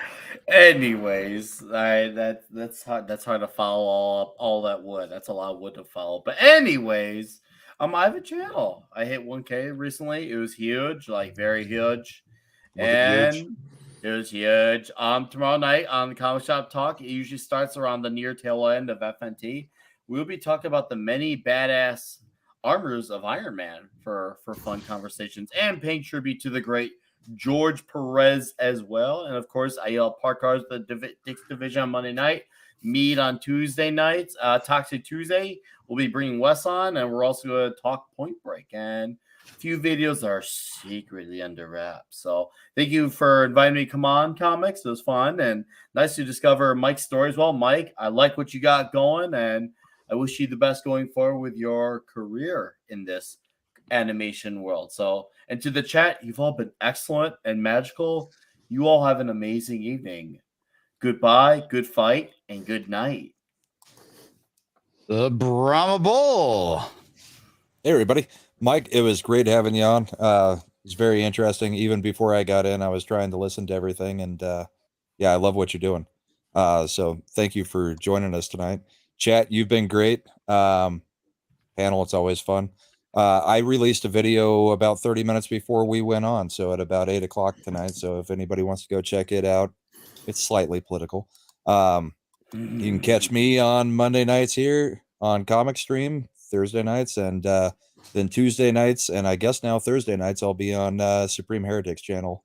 So yeah, I get around, but it's fun. So thank you guys. Everybody have a good night. Cheers. Good night, The George. It's great to be here again tonight. I can't wait. You can find me here on Mondays and Thursdays. I used to be on time, and I'm hoping to do it once again. I love seeing the chat, Mike. It was great meeting you. I can't wait to check out all your music on the channel. You can find me on YouTube at George Giant Slayer, tweet on Twitter and Instagram, the same thing. Tomorrow I have a video coming out, and next week you can find me on Tuesday night's main event. And that's about it. I wish you all to have a blessed weekend. I'll see you next week. And finally, the special guest, Mike Evans himself. You guys are incredible. Thanks so much for having me on the show. Thanks for tuning in and watching and listening to us ramble about all sorts. Do feel free to check out X-RL7, new music and animation coming soon. Love to you all. Dude, we definitely have to get you on again. Yep, that's going to happen. So I'm putting Mike's stuff in the chat. So we got the YouTube channel. They do a website, X-RL7.com. has got links to everything out there. But the Patreon I just put in there. If you can go and support Mike even just a little bit every month, that goes a long way to making sure that a freedom-loving creator gets a voice and is out there and heard. So very much appreciate if you could go out and do that. Smash the like for us. Try and get us over 200 before the end of the night. I'm on... what am I on? I'm on this. I'm on Mondays, Twitter somewhere, and Gilded. Yeah, I have a Gilded. But we got a member stream Sunday at 8 o'clock, at 9 o'clock, right? Comics, we're going to go 9. You're going to do 8. Member stream, we'll do 9. 9 o'clock. That is actually a weekend I'm going to the ranch, so You'll do it from the ranch. Okay. No. I mean, I'm driving back from the ranch. Oh, okay. So all right. Because the last time you did it from the ranch, there was that incident on camera that we just won't talk about. So, we should stop bringing that up, Talks. Yeah. It took up the whole camera. And there's the mini fridge that's taller than Comix in the background. As God is my witness, I didn't know pigs could fly. Anyway, my point is I'm driving back, and you're driving back. 8 o'clock is cutting it kind of tight. Yeah. So 9 o'clock Monday we'll do the member stream. Salty Texas C is going to be with us Monday, and next Thursday we'll have Spencer Bakuli from Bounding into Comics, a website we steal from all the time for topics. Going to be discussing his art as we feature other people who are doing great art in our community. Quarter Black Garrett's coming up. X-Ray Girl, Mark the Cyborg going to be joining us. Carrie Smith from The Programmed is going to be on, and Floral from Under a Rock, who we all know and love, is going to be on. And if I can get him to do it, I'm going to have him make a MrTickleTrunk avatar puppet live. But oh my God, I'm trying. I'm pushing to have him do that. So that would be great. Yeah, Mike, thank you for coming on. I know that getting up early and doing this, you didn't have to, and I very much appreciate you did that. And you shared your art and your passion with us. The music is phenomenal. It really is good. Please go out to his site, view it, watch it. It doesn't take. You can binge the whole thing in a couple of hours. Yeah. The website and stuff from there. It really is a nice way to spend a couple of hours with family, friends, maybe not children, family, friends, all that stuff. And I promise you will come to love Alfie by the time it's over. Yeah, you will.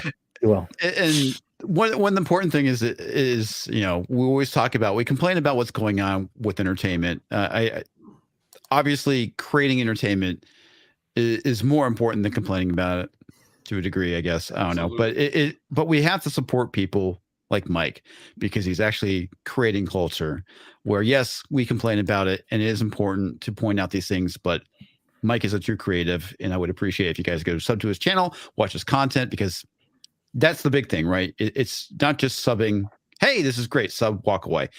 Got to watch the content. And it sucks that because the way the algorithm is, Mike, you get penalized for, putting stuff out every 6 weeks or, a couple months or whatnot, depending on how complex the episode is. And it sucks that you're getting abused by the system that YouTube has put in place, and you really have something that is worth watching. It does. And thank you very much, guys. We sat through Moonlight. Moon Knight was horrible. God, Moon Knight. And some people loved it. Don't remember, some people in chat loved it, and I'm glad they did. But watching this series has erased the bad taste of Moon Knight from my mouth. So, no, you have magical Disney powers.